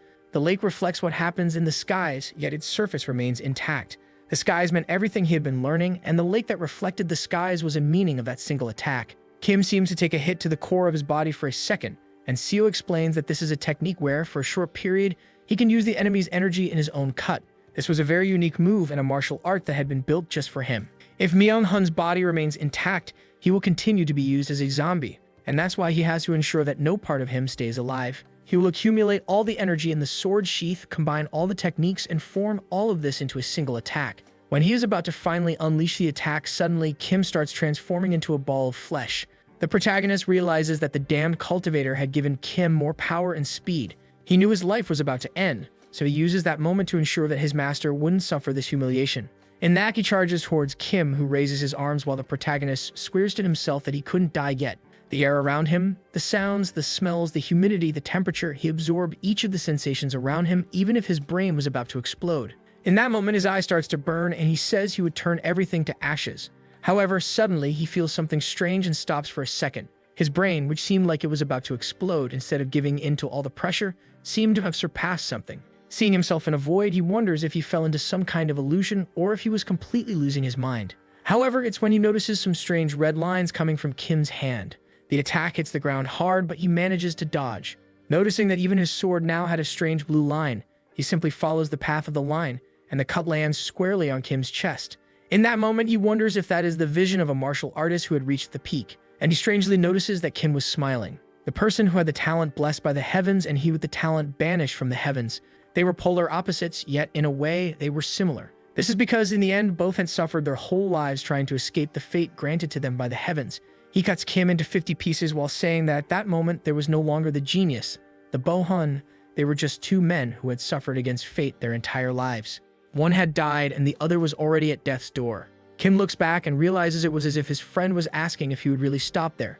In that moment, he says no and charges forward, destroying the entire mountain. When all the smoke rises, he is sure that now the end has come. The cultivator looks at him, screaming with hatred, while the protagonist falls, saying that even that guy wouldn't be able to punish his corpse in death. He then asks for his martial master to rest in peace. With that, he finally reached the martial arts level he had desired for so long and put an end to this life of endless efforts. This was the fourth progression. This fourth life was insane, huh? The best so far. Will it keep getting better? I don't know, but I do know that in the next chapter, we're back where it all always begins.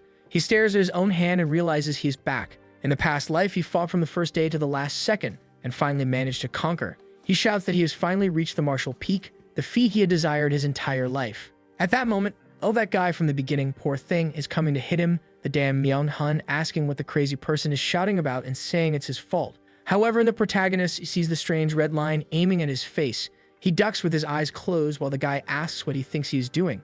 Yet, even without looking, he could perfectly see where Myung-hun was trying to attack. In his past life, he could also dodge this guy's attacks with his eyes closed.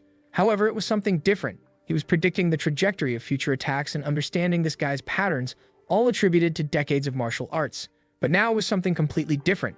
It was as if he had a kind of foresight, and even with his eyes closed, he had a total understanding of where this guy was and what he was doing. That's why they say it doesn't matter how many first-level martial artists there are, they will never defeat a martial master. He can completely see the trajectory of any attack from anyone weaker than him. Obviously, someone below that level had no chance at all, and now, instinctively, he could see numerous openings toward Myeonhun. Each of the lines represented the trajectories and positions from which he could attack him, and the red lines allowed him to read what the opponent's attacks were. Probably, it was because the difference between him and Myeonhun was extremely vast that he could see so many openings. However, after a brief analysis, his nose starts to bleed. His brain is burning as he wonders if this is the price of this technique. Myeonhun throws more than one punch, saying he is a son of a bitch who almost killed everyone, but the protagonist just gives him a hit on the back of the neck and he falls hard to the ground. Seo is there with his hand on his head while Kim asks what he is doing. The protagonist is there agonizing in pain while one of the girls wants to know if he got hurt, if he is okay. He is shocked that the pain was so great from using it for a short period on someone as weak as Myeonhun. The sequence was the usual. He calmed everyone down, took them to the cave and cooked some fruits. They slept around the campfire and night fell. Outside, Seo was practicing, even cutting a leaf with a twig. All this without needing to use Qi to strengthen the twig. Now he observed that red is the prediction of movement, while blue is the path to the target. Using this technique, he can see the movement of any opponent or even anything that exists. Now was explained what Kim meant by the memory of all 5 senses. His friend made him strengthen his vision and everything else this way so that eventually he could calculate the trajectory of opponents. From the tip of the twig, he could see how to destroy each of those leaves. Indeed, the martial vision was incredible. In that moment, he stares at the moon, concentrates for a second, and when he opens his eyes, there are several people attacking him. In a second, with one movement, however, he sees the blue line on all of them and starts attacking and destroying each one. The sun was already rising and he was happy, saying he had finally reached the martial peak. Obviously, even so, his head was still almost exploding, and that was because he was fighting against leaves. Soon after, he grabbed the 8 bamboo roots and began to practice with them. Strengthening his body, he was already able to maintain his vision for at least 3 hours. In this life, he's strong enough to do whatever he wants with everyone, especially since he doesn't have to sell anything, as he can earn money just with martial power. Back in the cave, he is taking a look at Kim.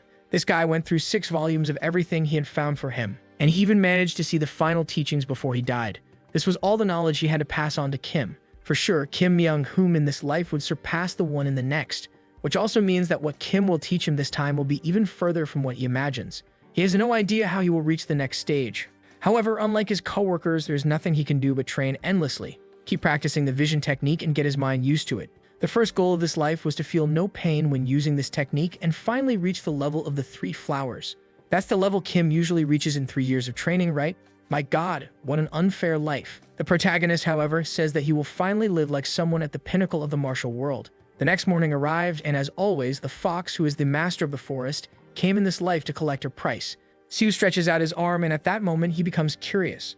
How many red lines would he see if he took a look at the fox? However, a glare from her actually reveals a red shockwave. He feels a bit confused, not understanding what happened, and the fox bites his arm right away. Even though his arm was being bitten, he was more curious to know how the whole view had turned red. A few days later, the floaters arrived again, and once more he was startled. No matter where he looked, all he saw was a stream of red energy spreading. This was the difference between a martial artist and a cultivator that Kim talked about so much. There was absolutely no opening. Indeed, the most powerful martial artist would struggle against the weakest cultivator. A few days later, he decided to ask something to the Master of the Seas. He humbly introduces himself and says he is curious about something.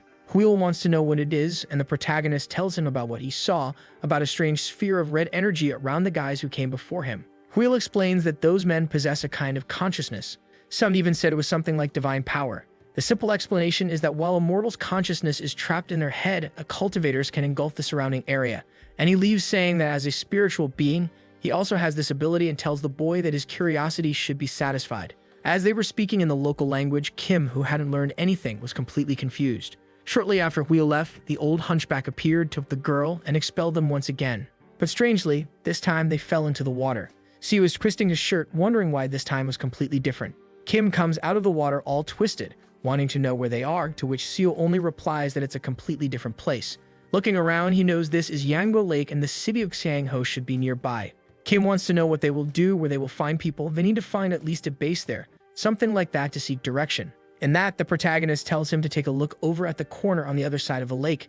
It was possible to see a small town, so they would probably find what they needed to know over there. Before Kim could agree, Seo had already jumped into the water and told him to wait there while he swam, asking why as he twisted his clothes. However, the most important thing is that if memory serves, that place was a center for various bandits. He went there to clean those guys up in his past life. The leader of those guys was at the final stages of the first degree, while the vice leader was still in the middle of the first stage.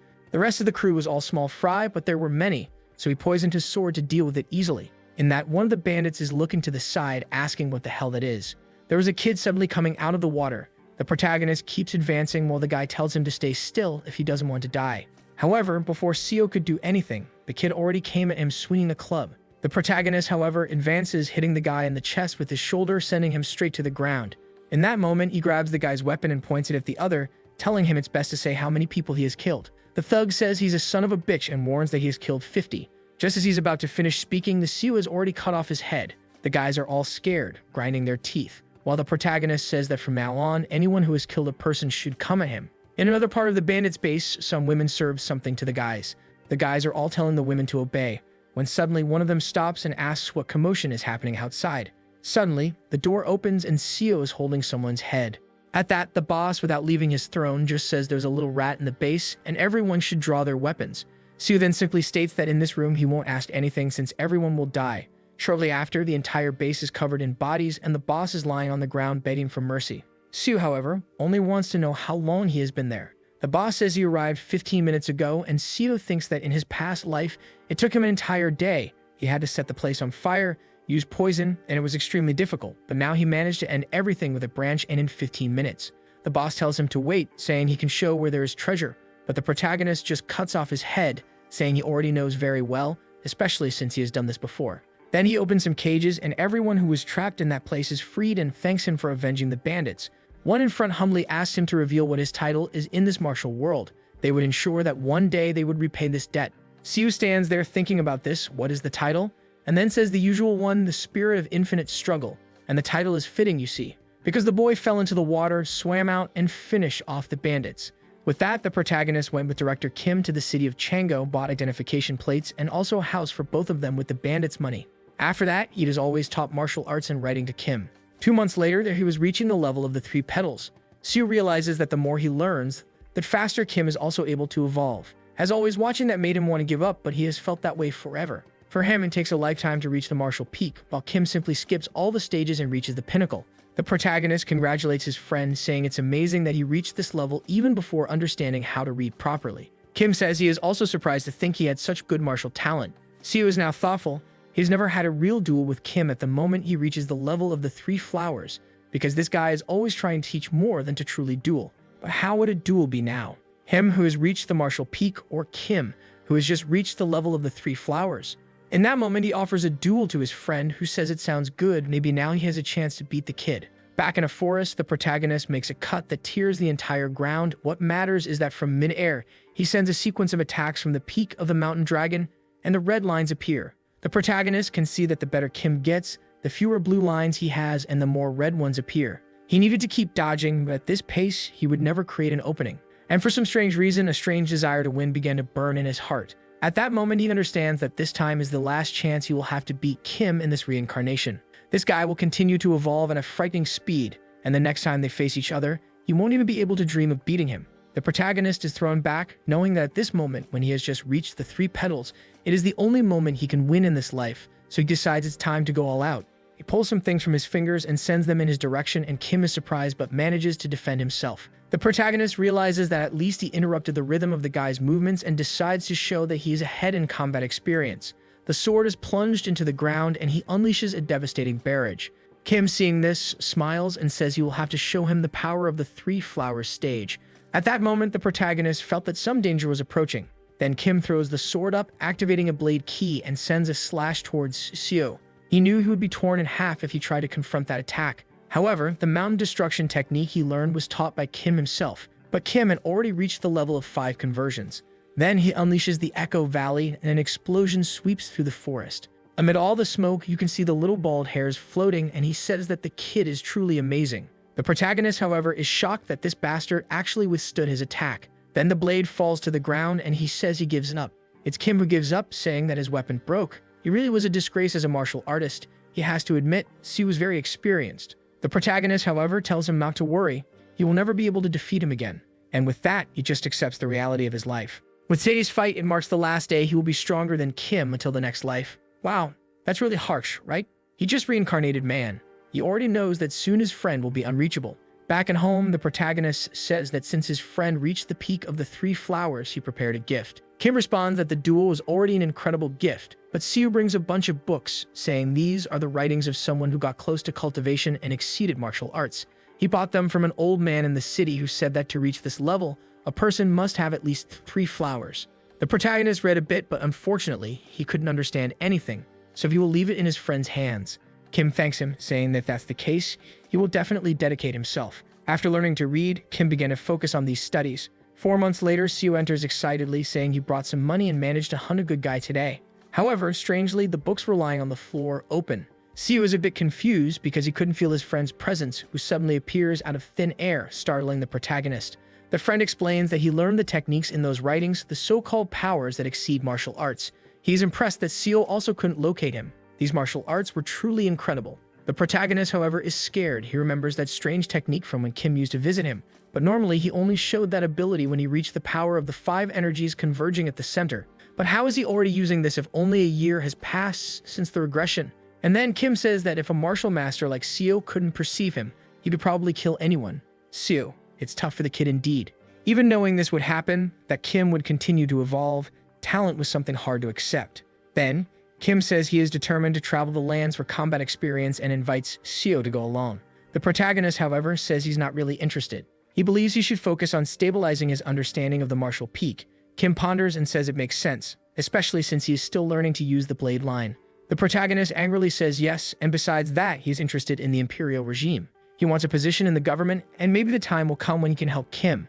And with that, for now, each went their separate ways. However, it's obvious that Siu had other reasons for wanting to enter the imperial regime. From the information he gathered in the Martial Alliance, the imperial family was closer to the cultivators than any other organization. Many even say that the main family of Yangguo was actually collateral, related to the cultivators themselves, and that's why he registered for the Yangguo military. They readily accepted him since he already had a certain fame for hunting numerous bandits.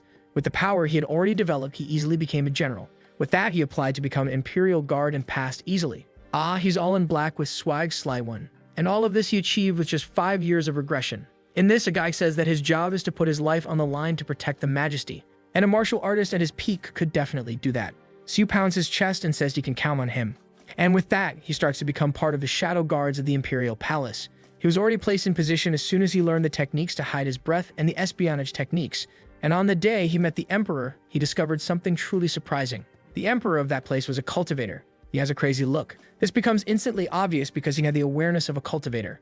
And now he knows that this was a bastard who was born with a spiritual root. Moreover, the slightest doubts of the protagonist were shattered when he met the rest of the Emperor's family. Most were cultivators with consciousnesses that clashed with his. One thing he notices, however, is that these guys didn't seem to be of such a high rank. No one came close to that fox. At least it was clear that they did have a small aura of consciousness around them, probably in the initial realms of refinement. Obviously, the Emperor's consciousness was much broader and farther than all these guys. With that power alone, he was stronger than all the Shadow Guards combined. The truth is that he, as a Shadow Guard, exists only because the Emperor is too lazy to kill the assassins. Obviously, that guy was the man who had been attempted to be killed the most in the Empire.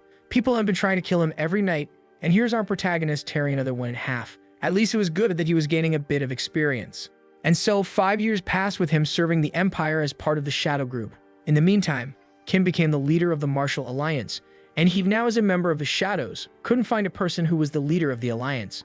So they usually met secretly and drank with each other. And it was then that he started noticing something interesting. The red lines have always been the best trajectory for someone to attack, and now Kim is exuding countless lines from numerous angles. It's almost as if there's no place around Kim that he isn't safe. In this, he notices that what surrounded Kim was quite familiar. In fact, it reminded him of the consciousness of a cultivator. It was a pity that it was almost incomprehensible to him. If only he had reached the 3 flowers stage, he would have been able to understand a bit of this. However, there's not much to do, so all he can do is continue observing Kim's current condition to understand how one day he might get there. He has no idea what exactly Kim is doing, but he feels that maybe this is the way for him to master the sword. At that moment, Kim starts to absorb the air, and that's when he undergoes the skeletal transformation, also known as plastic surgery. I think the Chinese invented this for when someone has surgery to say, "No, I didn't have surgery. I underwent skeletal transformation." In this, the protagonist congratulates him, saying he looks much younger. Kim says yes, he finally reached the point of converting 5 energies into a core. It's just a pity for the boy because if he were at a higher level, he would have learned much more from this.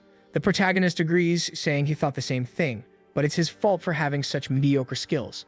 A little later in the forest, Siu asks if his friend has met any cultivators, and he says yes. In this, Siu says that the domain around his friend was quite similar to the consciousness of those guys. Could there be some relation between them? Kim says yes. Near this region he possesses, he can face a cultivator at the refinement stage. Probably humans who can reach the level of convergence of the 5 energies can achieve something like this. The protagonist realizes that it's interesting. There's a chance for a martial artist to actually defeat a cultivator. Just as the difference between a first-degree martial artist and someone who has reached the martial peak is extremely distant, almost incomprehensible, the same must happen with Kim's next levels. More and more, he won't be able to understand what's happening with his friend. However, perhaps today's experience will help him one day also reach this conversion of the 5 energies. With that, their conversation ended, and sometime later, Kim returned to work. A few days later, when he was working as a guard, he saw an assassin moving on the upper part of the palace. At that moment, he feels a red line coming towards him and knows that this guy is at the martial peak. The sword comes, but he easily manages to defend himself. Seeing the way the person fights, it's someone who has just reached the martial peak. The guy lunges towards Siu, who easily deflects all the attacks. He had been very thoughtful lately. He should have been focused on this fight. However, the image of Kim at the moment he evolved wouldn't leave his mind. He wonders if that had to do with the sword's energy. The aura on his blade proved that he was already evolving in that aspect, or at least reaching the intermediate stage of the first degree. This happens the moment you reach the martial peak because as long as the sword is following the best path, it always carries an aura. The blue lines are always the best possible path that the sword art seeks. It's basically about maximizing his potential to the fullest. What he learned lately is that the martial sword arts and the blade's energy are really the same thing. However, he soon thinks that this doesn't make sense because if it were really like that when his friend turned into a zombie, he should have continued using the blade's aura, but that didn't happen. Thus, he concludes that something human must be behind the attack and realizes that perhaps it's the intention of the martial artist performing the strike. The red and blue lines are not only the attack, but also the intentions of the artist using the sword. The moment he reached this conclusion, he felt something strange while holding the sword. It was as if veins and arteries had come out of the sword and entered his arm. The assassin lunges once more to try to kill him, but Siu sends a slash in his direction, apparently tearing through the assassin because blood gushed out and the girl was thrown away. My god, the poor girl spun like a Beyblade. While the protagonist is there thinking that this wasn't the end. If he keeps feeding the sword with his intentions, he could advance even faster. The poor girl is looking on, not understanding what is happening, while the protagonist is still in his monologue, realizing that he finally managed to make this something real.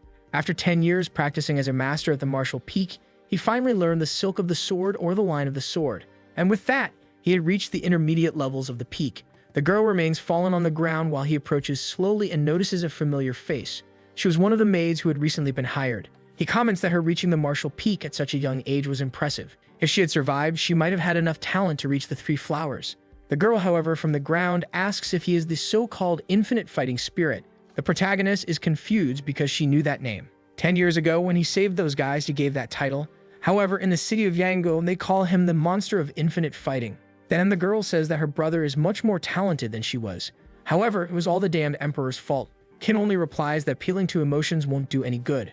The rule here is to kill any assassin who has entered this place immediately. At that moment, the rest of the guards are arriving, shouting and saying that there is an assassin here. The girl keeps telling the protagonist that he is doing it wrong. The emperor's orders, "Goodbye, daughter." He cut her off, saying that unfortunately, the act of listening to an assassin is itself a crime. So he has to finish this now. Who thought the girl would last in this life? I think she will appear in the next ones. But in this one, she had 2 minutes of screen time. After feeling disappointed for having destroyed someone with so much talent, the protagonist disposed of the body with the rest of the guards. The commotion was great, but so far the emperor hadn't left his room for a second. Moreover, at the door, he had applied a silence technique. It was more than clear that the emperor didn't care if anyone knew he was a cultivator. After all the shadow guards already know that. The minimum to become a guard was to reach the martial peak, and at that moment, you could already see the cultivator's aura with your own eyes. However, everyone there continues to protect him, as that is the job they were given. And strangely, recently, the number of murders has been increasing significantly. What is strange is that Yang-O has been going through a period of extreme prosperity. Obviously, there were still people in poverty, but it was no longer necessary for everyone to become bandits or anything like that. So who is so eager for the emperor to be killed? And why did a person from Yango who knows his title comment on this? He turns, thinking that, well, he has time to figure everything out. After all, on the other hand, he is more interested in the cultivators than in the assassins. With that, 10 years passed, and the protagonist gained enough trust from the emperor through his hard work to have the authority to look into more information about the imperial family. Of course, he couldn't look at the biggest secrets, but now he could examine documents and find clues about the cultivators. And it seems he finally found the location of the cultivators. The problem is that it was taking too long and wasn't as easy as he imagined. The place they were located was much better than when he was just the strategist of the Alliance, and thanks to the experience he gains every night and how much he can observe people, maybe he will really reach the level of the 3 flowers. With that, he decides to take a look at the census of things and notes that in the 33rd year, it seems the number of orphans has significantly reduced because of your majesty. And as a result, this decreased the influx of bandits. The protagonist finds it a bit strange. This information was too simple for a government document. Moreover, the most important thing was left out. How did the number of beggars in the city decrease?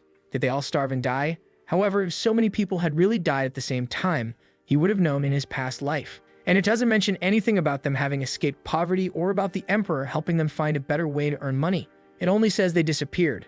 The protagonist remembers the girl from 10 years ago who said that people were dying at the hands of the emperor. However, he finds it strange.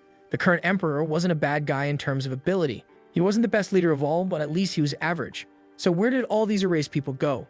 If it's something that not even the official documents record, it means it's the cultivators doing. Any missing information is always related to them. Perhaps you will have to investigate this further later with Kim's help. The scene then shifts to the Marin Alliance. At Kim's retirement ceremony, many seemed sad and disappointed, but Kim looked happy. This is because he only retires at the moment he learns the 6 levels of the cultivation gaze scriptures. In other words, it was time for him to hunt those guys. The protagonist opens the door and says he seems quite happy. Kim turns, saying he thought he was an assassin, but he is a friend. His aura has indeed been changing more and more, and now he really reminds him of an assassin. It's true. Is the protagonist going to change a lot emotionally? That now, like, he's becoming more cruel and killing everyone.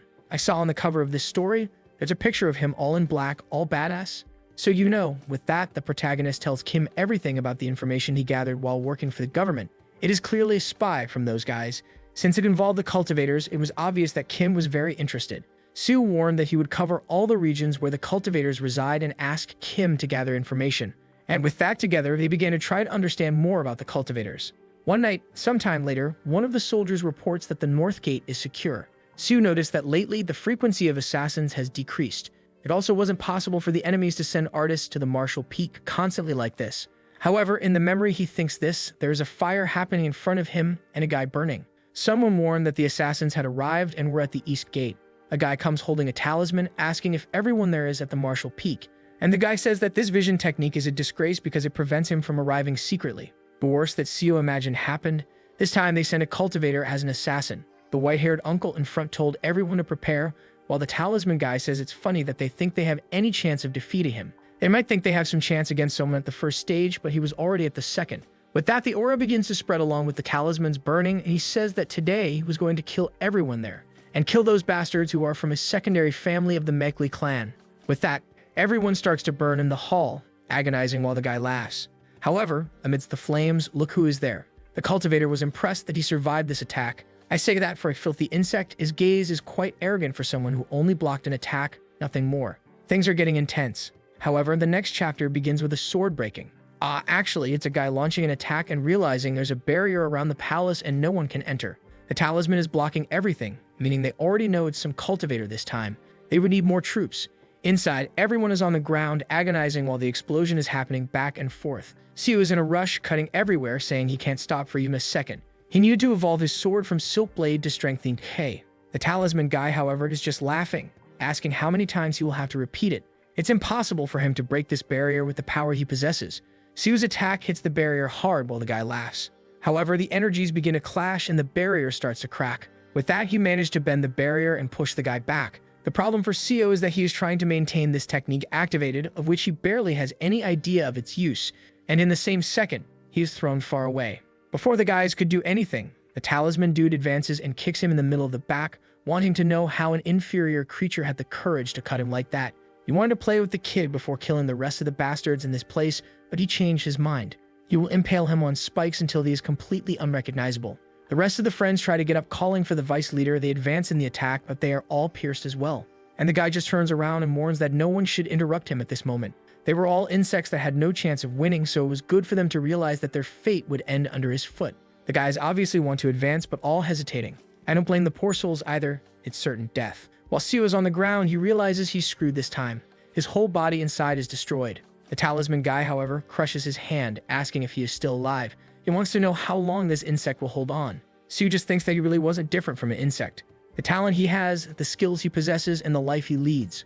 All of them truly represented the useless life of an insect. The talisman guy is a bit confused and asks what he is talking about.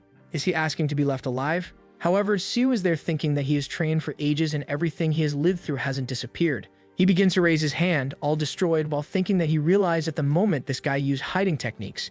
He had so much talent that he never trained his own body or knew how to fight considering the correct distance from enemies. He's merely someone born with enough talent to have been blessed by the heavens and become a cultivator. He could lose to this bastard and could die by confronting this guy, but completely destroyed, he holds the guy's clothes, saying he won't accept that everything he has been through, all the effort he has been putting into this life, wasn't enough to reach a higher stage. This bastard wouldn't be the one to make him give up. And with that, he shouts, saying that even the effort of an insect carried some meaning. The talisman guy falls to the ground confused, telling the bastard to let go of his hand, but at the same time, he's a bit confused with his nose bleeding. Siu realizes that the poison has started to work. The temporary technique he forced to break that barrier was just to, for a moment, create the chance to cause a cut and poison this guy. The cultivator is starting to bleed from his eye and nose, saying he has to nullify this. However, Siu approaches asking if he really thinks he will let something like that happen. Now he will taste the flavor of the insect he wanted to humiliate.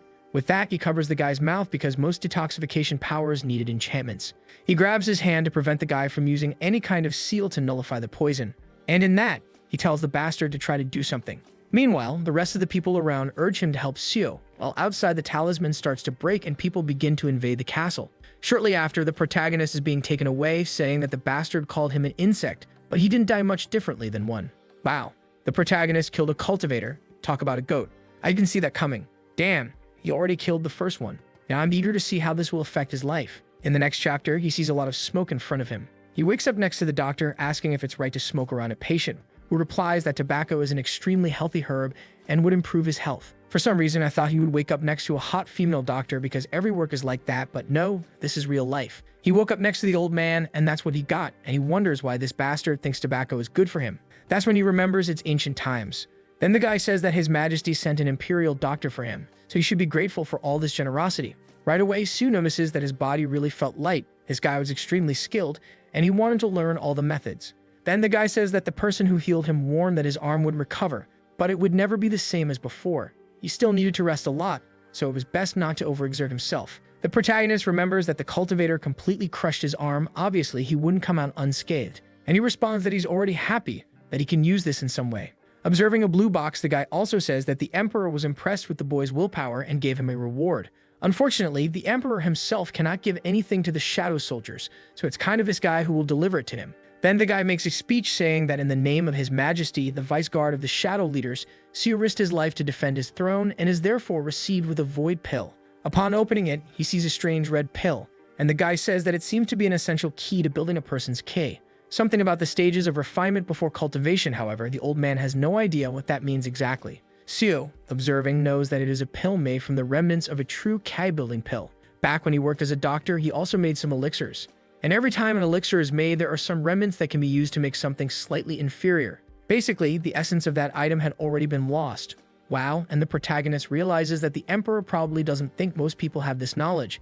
The effect of this will be so minimal that it serves more as a remedy for curing a hangover. He never imagined the emperor would be so selfish to this extent. The old man, however, says that from what he heard, anyone who consumes this item and is immortal can increase their lifespan by 10 years. Siu is surprised. That didn't seem to make any sense. However, the old man really seemed quite interested in the item, even though he obviously couldn't steal something given by the emperor. Siu then thanks him and says he will use the pill as soon as his energy stabilizes. The guy leaves, telling him not to forget the Majesty's kindness, but Siu thinks that he will actually keep this for a long time. He won't eat it now while he has plenty of energy left, but rather when he's about to die to see if it really can extend his lifespan. Now the rascal got excited, saying that working for the Empire really comes with many benefits. Being able to live 10 more years was something grand, as with that he would evolve even more in this life. It really was the right choice to join the Imperial Guard, and he feels good about what will happen in this life. I have a feeling that it won't be quite like that. He's too happy, my friend. Yeah, the fun's over. The sword rolls on the ground, and he looks at his completely destroyed hand. His body had healed completely, but now every time he holds the sword, an immense pain shoots through his arm and he ends up dropping it. He can't even use the 24 basic techniques of the mountain, and now he's already wondering if this marks the end of his life in martial arts. However, he tells himself no. Life on the martial path has always been full of suffering, so what if he now has to add a little pain to this path? It has always accompanied him like a shadow, so it won't be this pain that makes him give up.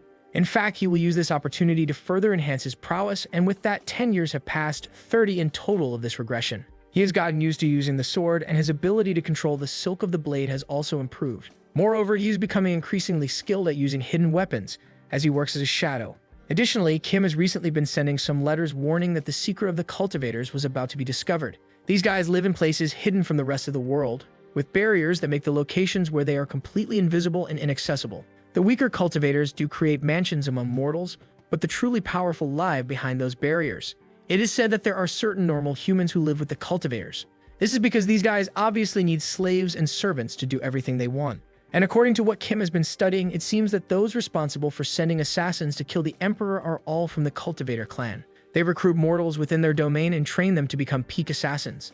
And now he is starting to understand the situation. The poor who disappear have probably been sent to these guys. They are raised from childhood to work as assassins or simply as slaves for these people. And considering how the assassins are being sent to kill the emperor, it is probably some kind of clan dispute. However, even with all this knowledge, it is not his time to focus on that, but rather to focus on martial arts. Just then, Kim appears asking what he is murmuring about. Siu explains that he just read the letter, and Kim says he sent it a month ago. It really took a while to arrive. He mentions that he came to visit because he discovered something extremely frightening. Siu wants to know, but Kim says that first they have to remove this suspicious magic. He then explains that there were two clans of cultivators in the Yango region. The Makli clan, which is currently the family dominating everything, and the former imperial clan that ruled known as the Jin clan. For countless decades, these two clans have been secretly fighting each other for the nation's resources. And the Makli finally managed to expel the Jin from the region, which lost power hundreds of years ago. The moment the Makli clan took control of the city, obviously the Jin clan lost a good part of its members and significance. That is why these guys have even been training mortals to become assassins. Siu responds that he already knew all of this because of the letter. Then Kim says that the important part comes now. How does he think the Jin clan was able to create so many mortals who reached the martial peak? It was almost as if they had a factory. He explains that most people who reach the mortal peak are accepting vengeful spirits from their own family. This pulls all the life force and willpower at that moment, as well as pushing their natural talent to the maximum limit. The confused protagonist asks if the Jin clan is killing family members to use as vengeful spirits. However, Kim explains that no. In fact, it is the current regime that killed the families of all these people. The protagonist doesn't seem to understand, and Kim explains that this current clan, the Makli clan, has been kidnapping orphans, beggars, and any kind of poor farmer to turn them into elixirs. With the innate energy they manage to steal from people's lives, they create pills that extend their lifespan. And obviously, to collect as many people as possible as elixirs, they kidnap the base of society. Siu says that this is basically a kind of cannibalism, to which Kim replies that yes, he is right, these guys are literally eating humans. Siu can't believe it. These guys are not of demonic roots, so why are they doing something like this? In theory, cultivators are those who follow Taoist principles. Their intention was to ascend to the heavens. So why would they be doing something like this on Earth? At this point, he remembers the girl who mourned that people were dying at the hands of the emperor, yet he had also dedicated his entire life to protecting those bastards. In the end, he had also killed countless innocent people with his own hands. Kim then says that while he was investigating the Makli clan, he was contacted by the cultivators of the Jin clan. They offered him an opportunity to attack that clan, and he decided to join. They could no longer allow those human-consuming scum to remain alive. Beings as evil as these could not continue to control this nation. He had been going through numerous martial sects looking for masters to join this cause and asks Siu to join him. If the Jin clan regains the throne, things will at least be better than those damned Makli clan members who are consuming everyone. At this, Siu wonders if in that life where he died to the cultivators, the real reason behind all this was this story. And yet, for this stupid cause, he has been wasting his life. With that, he says it's fine, he will also participate. Thus, he left the palace with Kim that day to join the forces planning to attack the Empire's cultivators. They arrive at the pavilion in the city of Sukyo, where all the best martial artists of Yango had gathered. There were the elders of the 4 stars and even the 3 demons. All the masters of the best sects in the region were indeed present. Everyone there had reached the martial peak and even had 10 martial masters who had reached the level of the 3 flowers. If it weren't for the existence of the cultivators, these guys alone could conquer the entire empire. One of the old men, however, wants to know, why did they bring a guy who works for the government? They can't trust someone so close to the emperor. And the other one there agrees, saying he doesn't trust anyone associated with the government. The protagonist takes a deep breath and shouts, that emperor is a son of a bitch. This kid is crazy in the head, they think. He continues saying that guy is a bastard, and the old man already says he understands. They trust that the kid doesn't like the emperor. Siu just wipes his face, saying it's a shame because he still had a lot to say. With this, the martial masters accepted him and they set off together to destroy a demon base. Upon arriving there, he sees a group with a red-haired person staring, saying their strength isn't bad at all. However, what surprises Seo is that these guys were wearing the same type of clothing as that guy of the talisman. In other words, that guy he killed was indeed a cultivator of the Jin clan. Kim tells the red-haired guy that he kept his promise and brought everyone who agreed. He hopes they can accept this help to kill those bastards.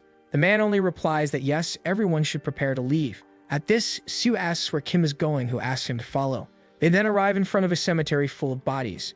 Everyone there had been killed by the Mekli clan. He recovered as many bodies as he could to at least make some graves. Seo asks if he did all this alone. However, Kim just activates a magic from the path of the heavens and says that the souls of everyone there were filled with vengeance for being killed by those bastards. And to allow them to depart, he learned some spells that showed the way for them. It was good for Yun to never forget that not all power used by a cultivator is something disgusting and cruel. The important thing is how this strength is used. And that's why keeping your heart as a human at all times was as important as continuing to grow stronger. Seo is there somewhat speechless, and his friend says the time to leave has come. In another part of the mountain, someone joins their fingers and says they will open the way to the entrance of the Mekli clan. With that, the landscape of the forest suddenly transforms into a castle. Seo is completely confused. The view around has changed completely. However, at the same time, the air took on a horrible smell of blood and rotting corpses. From the walls, someone shouts that intruders have arrived, and it was the Dan Jin clan that finally attacked. Suddenly, a barrier rises protecting the entire place, and the red-haired chief says that as always their protective skill was excellent. At this, Kim steps forward and the guy in the back wants to know who this mortal is that is going ahead of everyone. He's acting as if he has some permission. The chief, however, says he may be a mortal, but he is special. He knows it's hard to believe, but in terms of prowess, they were on equal footing. In this, Kim starts to concentrate energy in his hand, look at the Rasengan coming, and the protagonist remembers that this was the same explosion that destroyed his house. The energies that convert the origin, and with that the attack collides with the barrier sweeping the entire place. The Jin clan members are all shocked with their mouths agape, and the barrier has a crater from which a bunch of zombies starts to emerge from the gates. At that moment, the chief shouts for them to pass through these creatures and enter the castles. Seo goes through cutting everyone while the Mekli clan members are scared, saying that the damned ones really brought numerous top martial artists, they needed reinforcements. The protagonist, however, recognizes those damn zombies and those familiar clothes. That bastard from before who made that bunch of zombies and did that to Kim was indeed from the Mekli clan. What he finds strange, however, is that he could see lines of intentions in the zombies. But zombies were supposed to be will-less creatures, so what's happening? Perhaps the will of the cultivators controlling these zombies, but that also wouldn't make sense. It's when he notices a guy on the battlefield with an aura around him and the zombies protecting him. Judging by the size of the consciousness, he realizes that this guy was still in the first stage of refinement. He boldly advanced and cut through the guy's barrier and then sliced his forehead. Then he was already poisoned. The guy is begging to be spared there while Seo tells him to explain what that was. Wow. Next to him was a cauldron and a multitude of bodies. The guy says he will explain everything. This was the process of the first refinement. They'd extract the blood and ki from mortals to create the first part of the origin formation. Then they deliver the so-called origin, which is this pot with concentrated power, to the superiors. They take this to some other place where they complete the process by mixing this origin blood with the fifth refinement. When the alchemy is performed on thousands of mortals, the rejuvenation pill is finally completed. And if the boy wants it badly enough, he can even hand over this part of the origin blood that he just finished. It was just the first stage, but it was worth many lives. Seo, however, just thanks and says that now he has no reason to hesitate in killing anyone there. But suddenly, a halberd comes in his direction and Seo ends up letting the guy go. In this, he turns around asking what the squad leader is doing there, but the guy tells him to be silent. My God, it's the rest of those people, the shadow friends who worked with him before.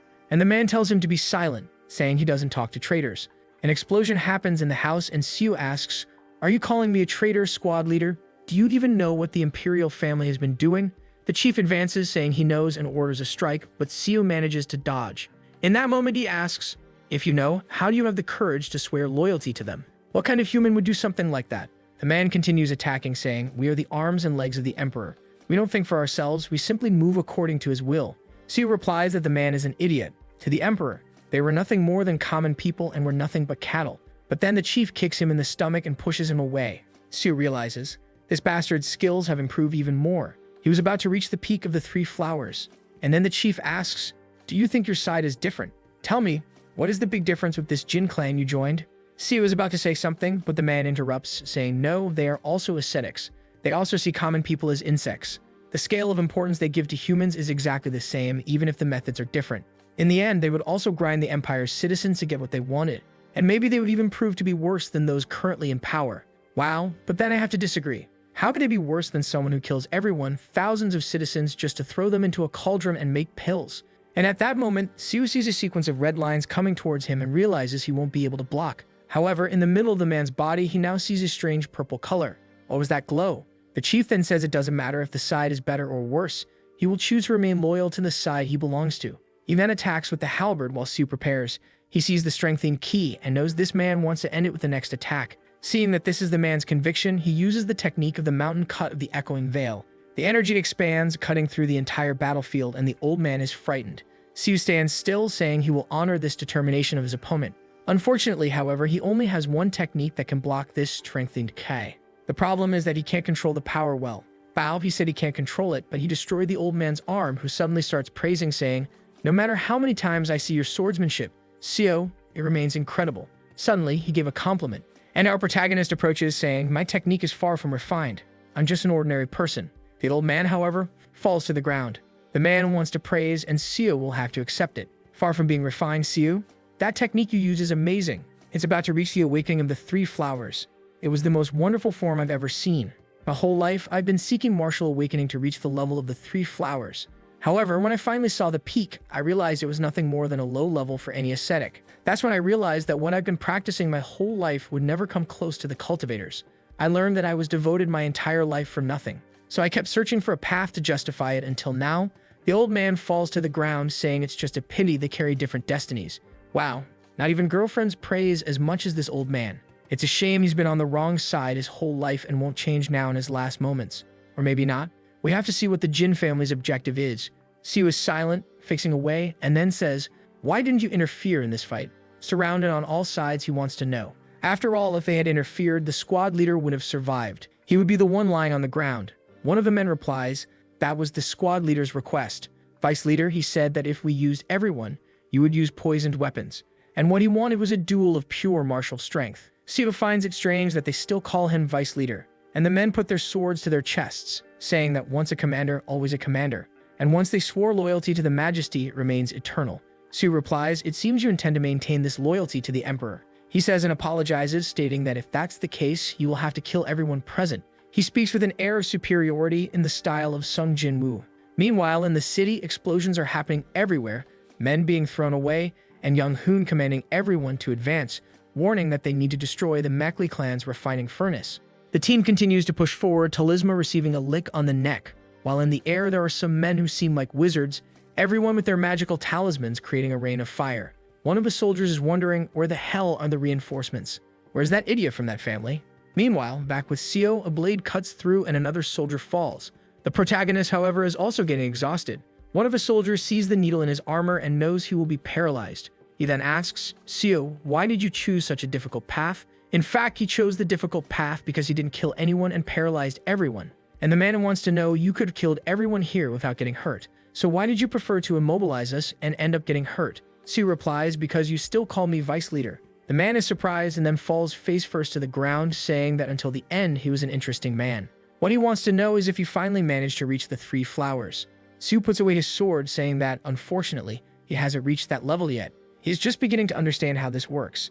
The truth is he saw the third color, a strange purple line, but he can only see it inconsistently. Perhaps he needs another long life of fighting and dying. At that moment, a man on the roof shouts, saying, "Incredible, your skills have reached this level. That's why my father sent me." Siu recognizes him as Prince Maklihan. He says it's been a while since they last saw each other, Crown Prince. "If you've been watching from the beginning, why didn't you interfere?" The man laughs, saying, "If I had interfered, it would have been less fun. Besides, don't call me Crown Prince here. Today, I am just a representative of the Mekli clan's reinforcements." Confused, the elder says, "Prince, do you think watching your guards die is fun?" However, Maklihan gets irritated, saying, "I already told you not to call me Prince, but since you insist, let me tell you something. Do you know how I became the Crown Prince?" Then Siu is startled. The man's aura begins to spread. Wow, a great cultivator, as he occupies the entire panel. And he says he reached the refining stage at a young age, just like his father. No matter how significant Siu's growth is, at most he could face someone at the third stage. So how could someone who would have been defeated by him when he was young defeat him now?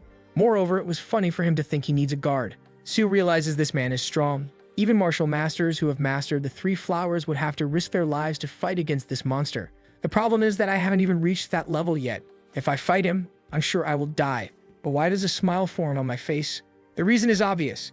It's because I am not afraid of death. If it means getting closer to understanding these lines, how important is death? If one can awaken at dawn, then there's no problem dying at dusk. That's what that man taught him while fighting against 50 people. In my past life, I never understood this teaching, but now I am finally starting to comprehend.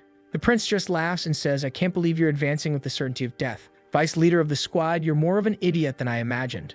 The protagonist, however, jumps knowing that now he will understand the difference between martial prowess and a cultivator. He launches a black cut in the direction of the prince, saying that today he would take martial arts to the limit. From the prince's perspective, he sees Seo jumping, a black mist appearing on the sword, and suddenly he disappears. He is confused, wanting to know where he went. We see that just before, Seo finally understood the writings on how to reach the peak of celestial martial arts. He had memorized everything, but until today he could barely comprehend a single line. He could even perform, but he couldn't understand. Yet at that moment when he saw the strange purple line for a second, he seemed to understand what the exhaustion of martial arts meant. The book said that if a martial exchange is a collision of colors, perhaps the color itself can be attacked. This was one of the phrases that Seo never managed to understand, until finally he got close to comprehending the peak of the three flowers, and now everything finally makes sense. The idea behind that color and its meaning, it goes far beyond different martial arts.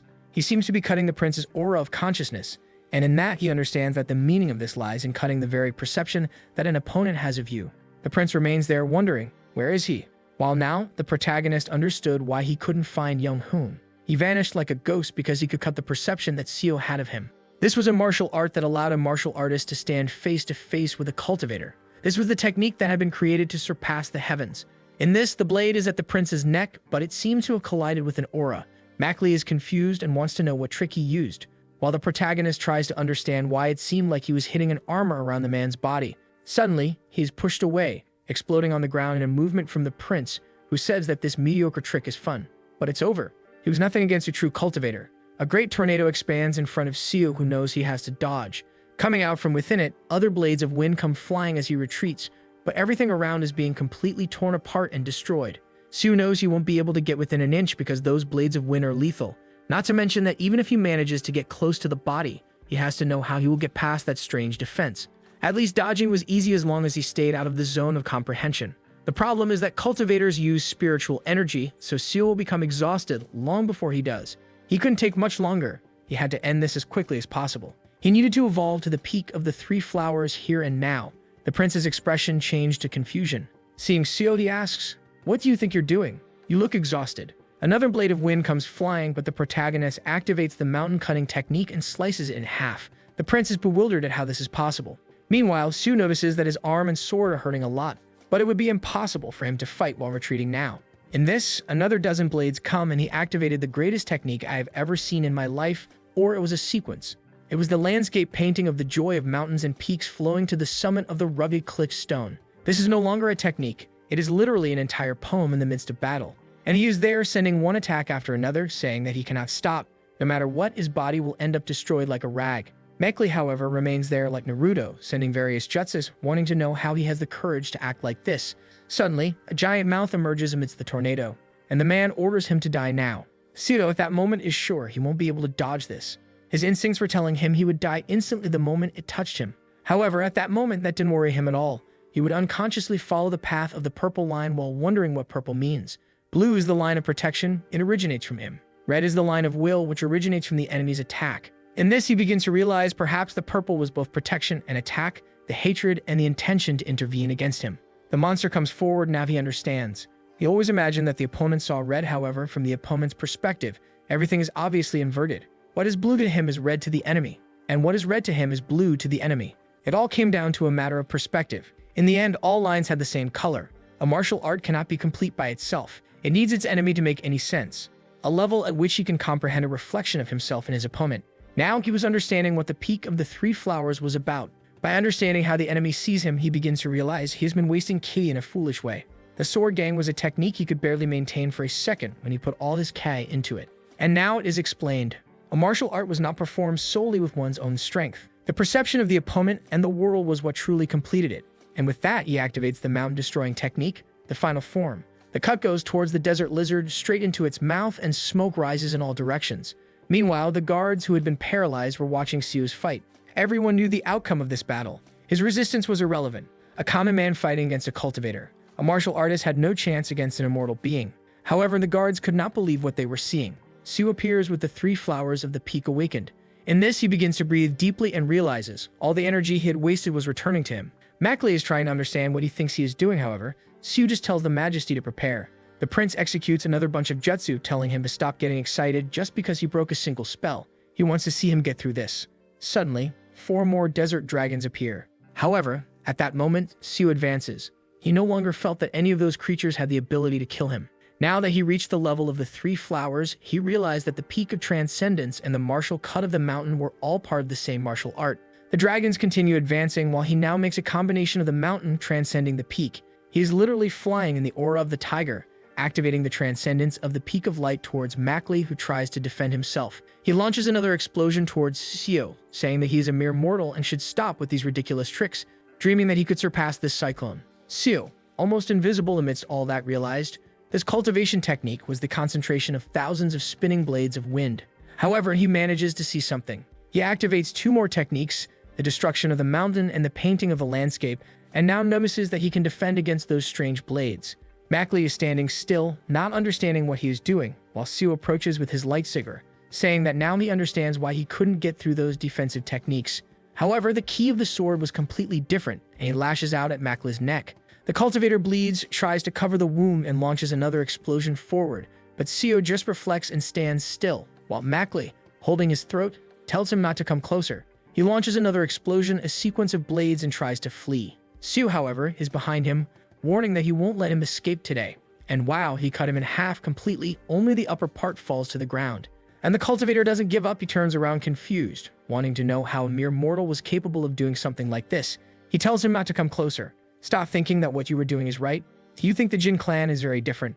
Or you really think that the cultivators of the Jin clan reach the stage they are in without having consumed pills made from mortals? You better remember that my father gave you an empty pill a few years ago. If you consumed it, to this day you are no different. Seo humiliates him. He takes the pill, destroys it, and tells him not to worry. He does not intend to consume anything made by those disgusting cultivators. Mackley is there surprised, saying nothing. And Seo says goodbye. He goes to make the cut, but another blade comes and the cut passes through Seo's head. It was too good, wasn't it? He wonders why his body is upside down. In that moment, he understands, I was decapitated. This is not an attack that someone at the beginning of cultivation could perform. It has to be something that drastically surpasses that. Only an advanced cultivator or young Hoon, who has already reached the peak of the 5 energies, could perform something like this. He begins to have a flashback of all the lives he has lived, from the first to this one. He sees a scene of young Hoon killing a cultivator and celebrating that he finally killed a man at this stage. Finally, a martial artist could stand up to these men. While Seo thinks, a long time ago, our second life ended in an instant. I taught young Hoon and saw him surpass the cultivators. In that, I began to have hope that one day I would defeat the cultivators. However, that day soon collapsed. On that day, I couldn't do anything. He repeats to himself that he just needed to be stronger to have tried even harder, and maybe he would have gotten further. However, the head is on the ground while he tells himself that now that he has reached this level, he cannot let himself die like this, without doing anything more. This was not the moment. He needed to kill that man. Friend, you lost your head. I think you won't make it, but I admire your endless motivation. Meanwhile, Mackley is looking at a talisman on his chest, saying that he survived. The item his father had given him, rare and single use that creates an attack from a cultivator at the key construction level. He laughs, saying, Mortal, I won. However, he is face to face without legs while the protagonist is without a head.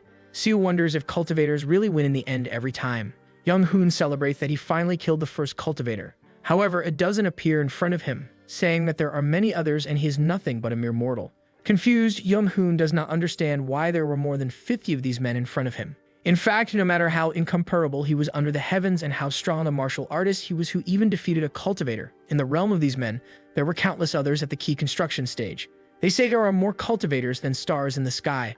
The zoom on Seo's hand shows a small movement, while Mackley is saying, What the hell? I used all my energy. Seo knows that for mortals, this was like an endless wall, a path that cannot be crossed. And at that moment, he almost gave up. He was so overwhelmed by this that he wished he had never learned martial arts, simply to become a soap seller once again. However, he never gave up. He sees a flashback of Young Hoon saying, I will stop these men, but you have to stay alive. In that, Seo's headless body begins to move slowly, driven by pure determination. Mackley asks how it is possible, how a mere mortal can carry such a pure will. Fallen on the ground, Seo tells Young Hoon that it doesn't make sense for him to be sacrificing himself for him. He shouldn't fight against these men. However, Yeon-hoon looks back and says he has seen Seo struggling infinitely until now. If he is talking to the Seo he knows, he will inevitably see a better tomorrow. With that, he delivers the final attack on Makli. Seo Yeon, who was made of flesh and bone, practiced martial arts his entire life. His hand that lasted decades, holding this sword to the point of destruction. The martial arts he had refined his whole life. The body that performed all of this and carried this obligation stood tall even after Seo's death. In that moment, as he died, Makli was filled with disbelief and fear. Even decapitated, Seo was smiling. And with that, this life of eternal body refinement came to an end. He sees Yeon-hoon saying, "That was a good cut. You need to keep going because your effort will never betray you. You need to carry the mindset that it's okay to die at dusks so that you can go further at dawn. That is, never forget. Your efforts will eventually bring you to a new day worthy of the sweat you shed." And that was Seo Yeon-hoon's 5th regression. My god, that was crazy, right? Wow, what a masterpiece, friends. We finished the 1st season in this one, worthy of a movie. You got it. Very crazy. What am I going to say, right, friends? We ended with a life lesson. I had narrated this work up to 22, the video was ready, but when I went to check, the last chapters came out. I said, oh no, now I have to narrate, I'll finish before releasing. And that's it. What am I going to say? More good works are coming. Lately, some absurd ones have been released. So you don't miss the next ones coming up, what are you going to do? You activate it there. Goodbye.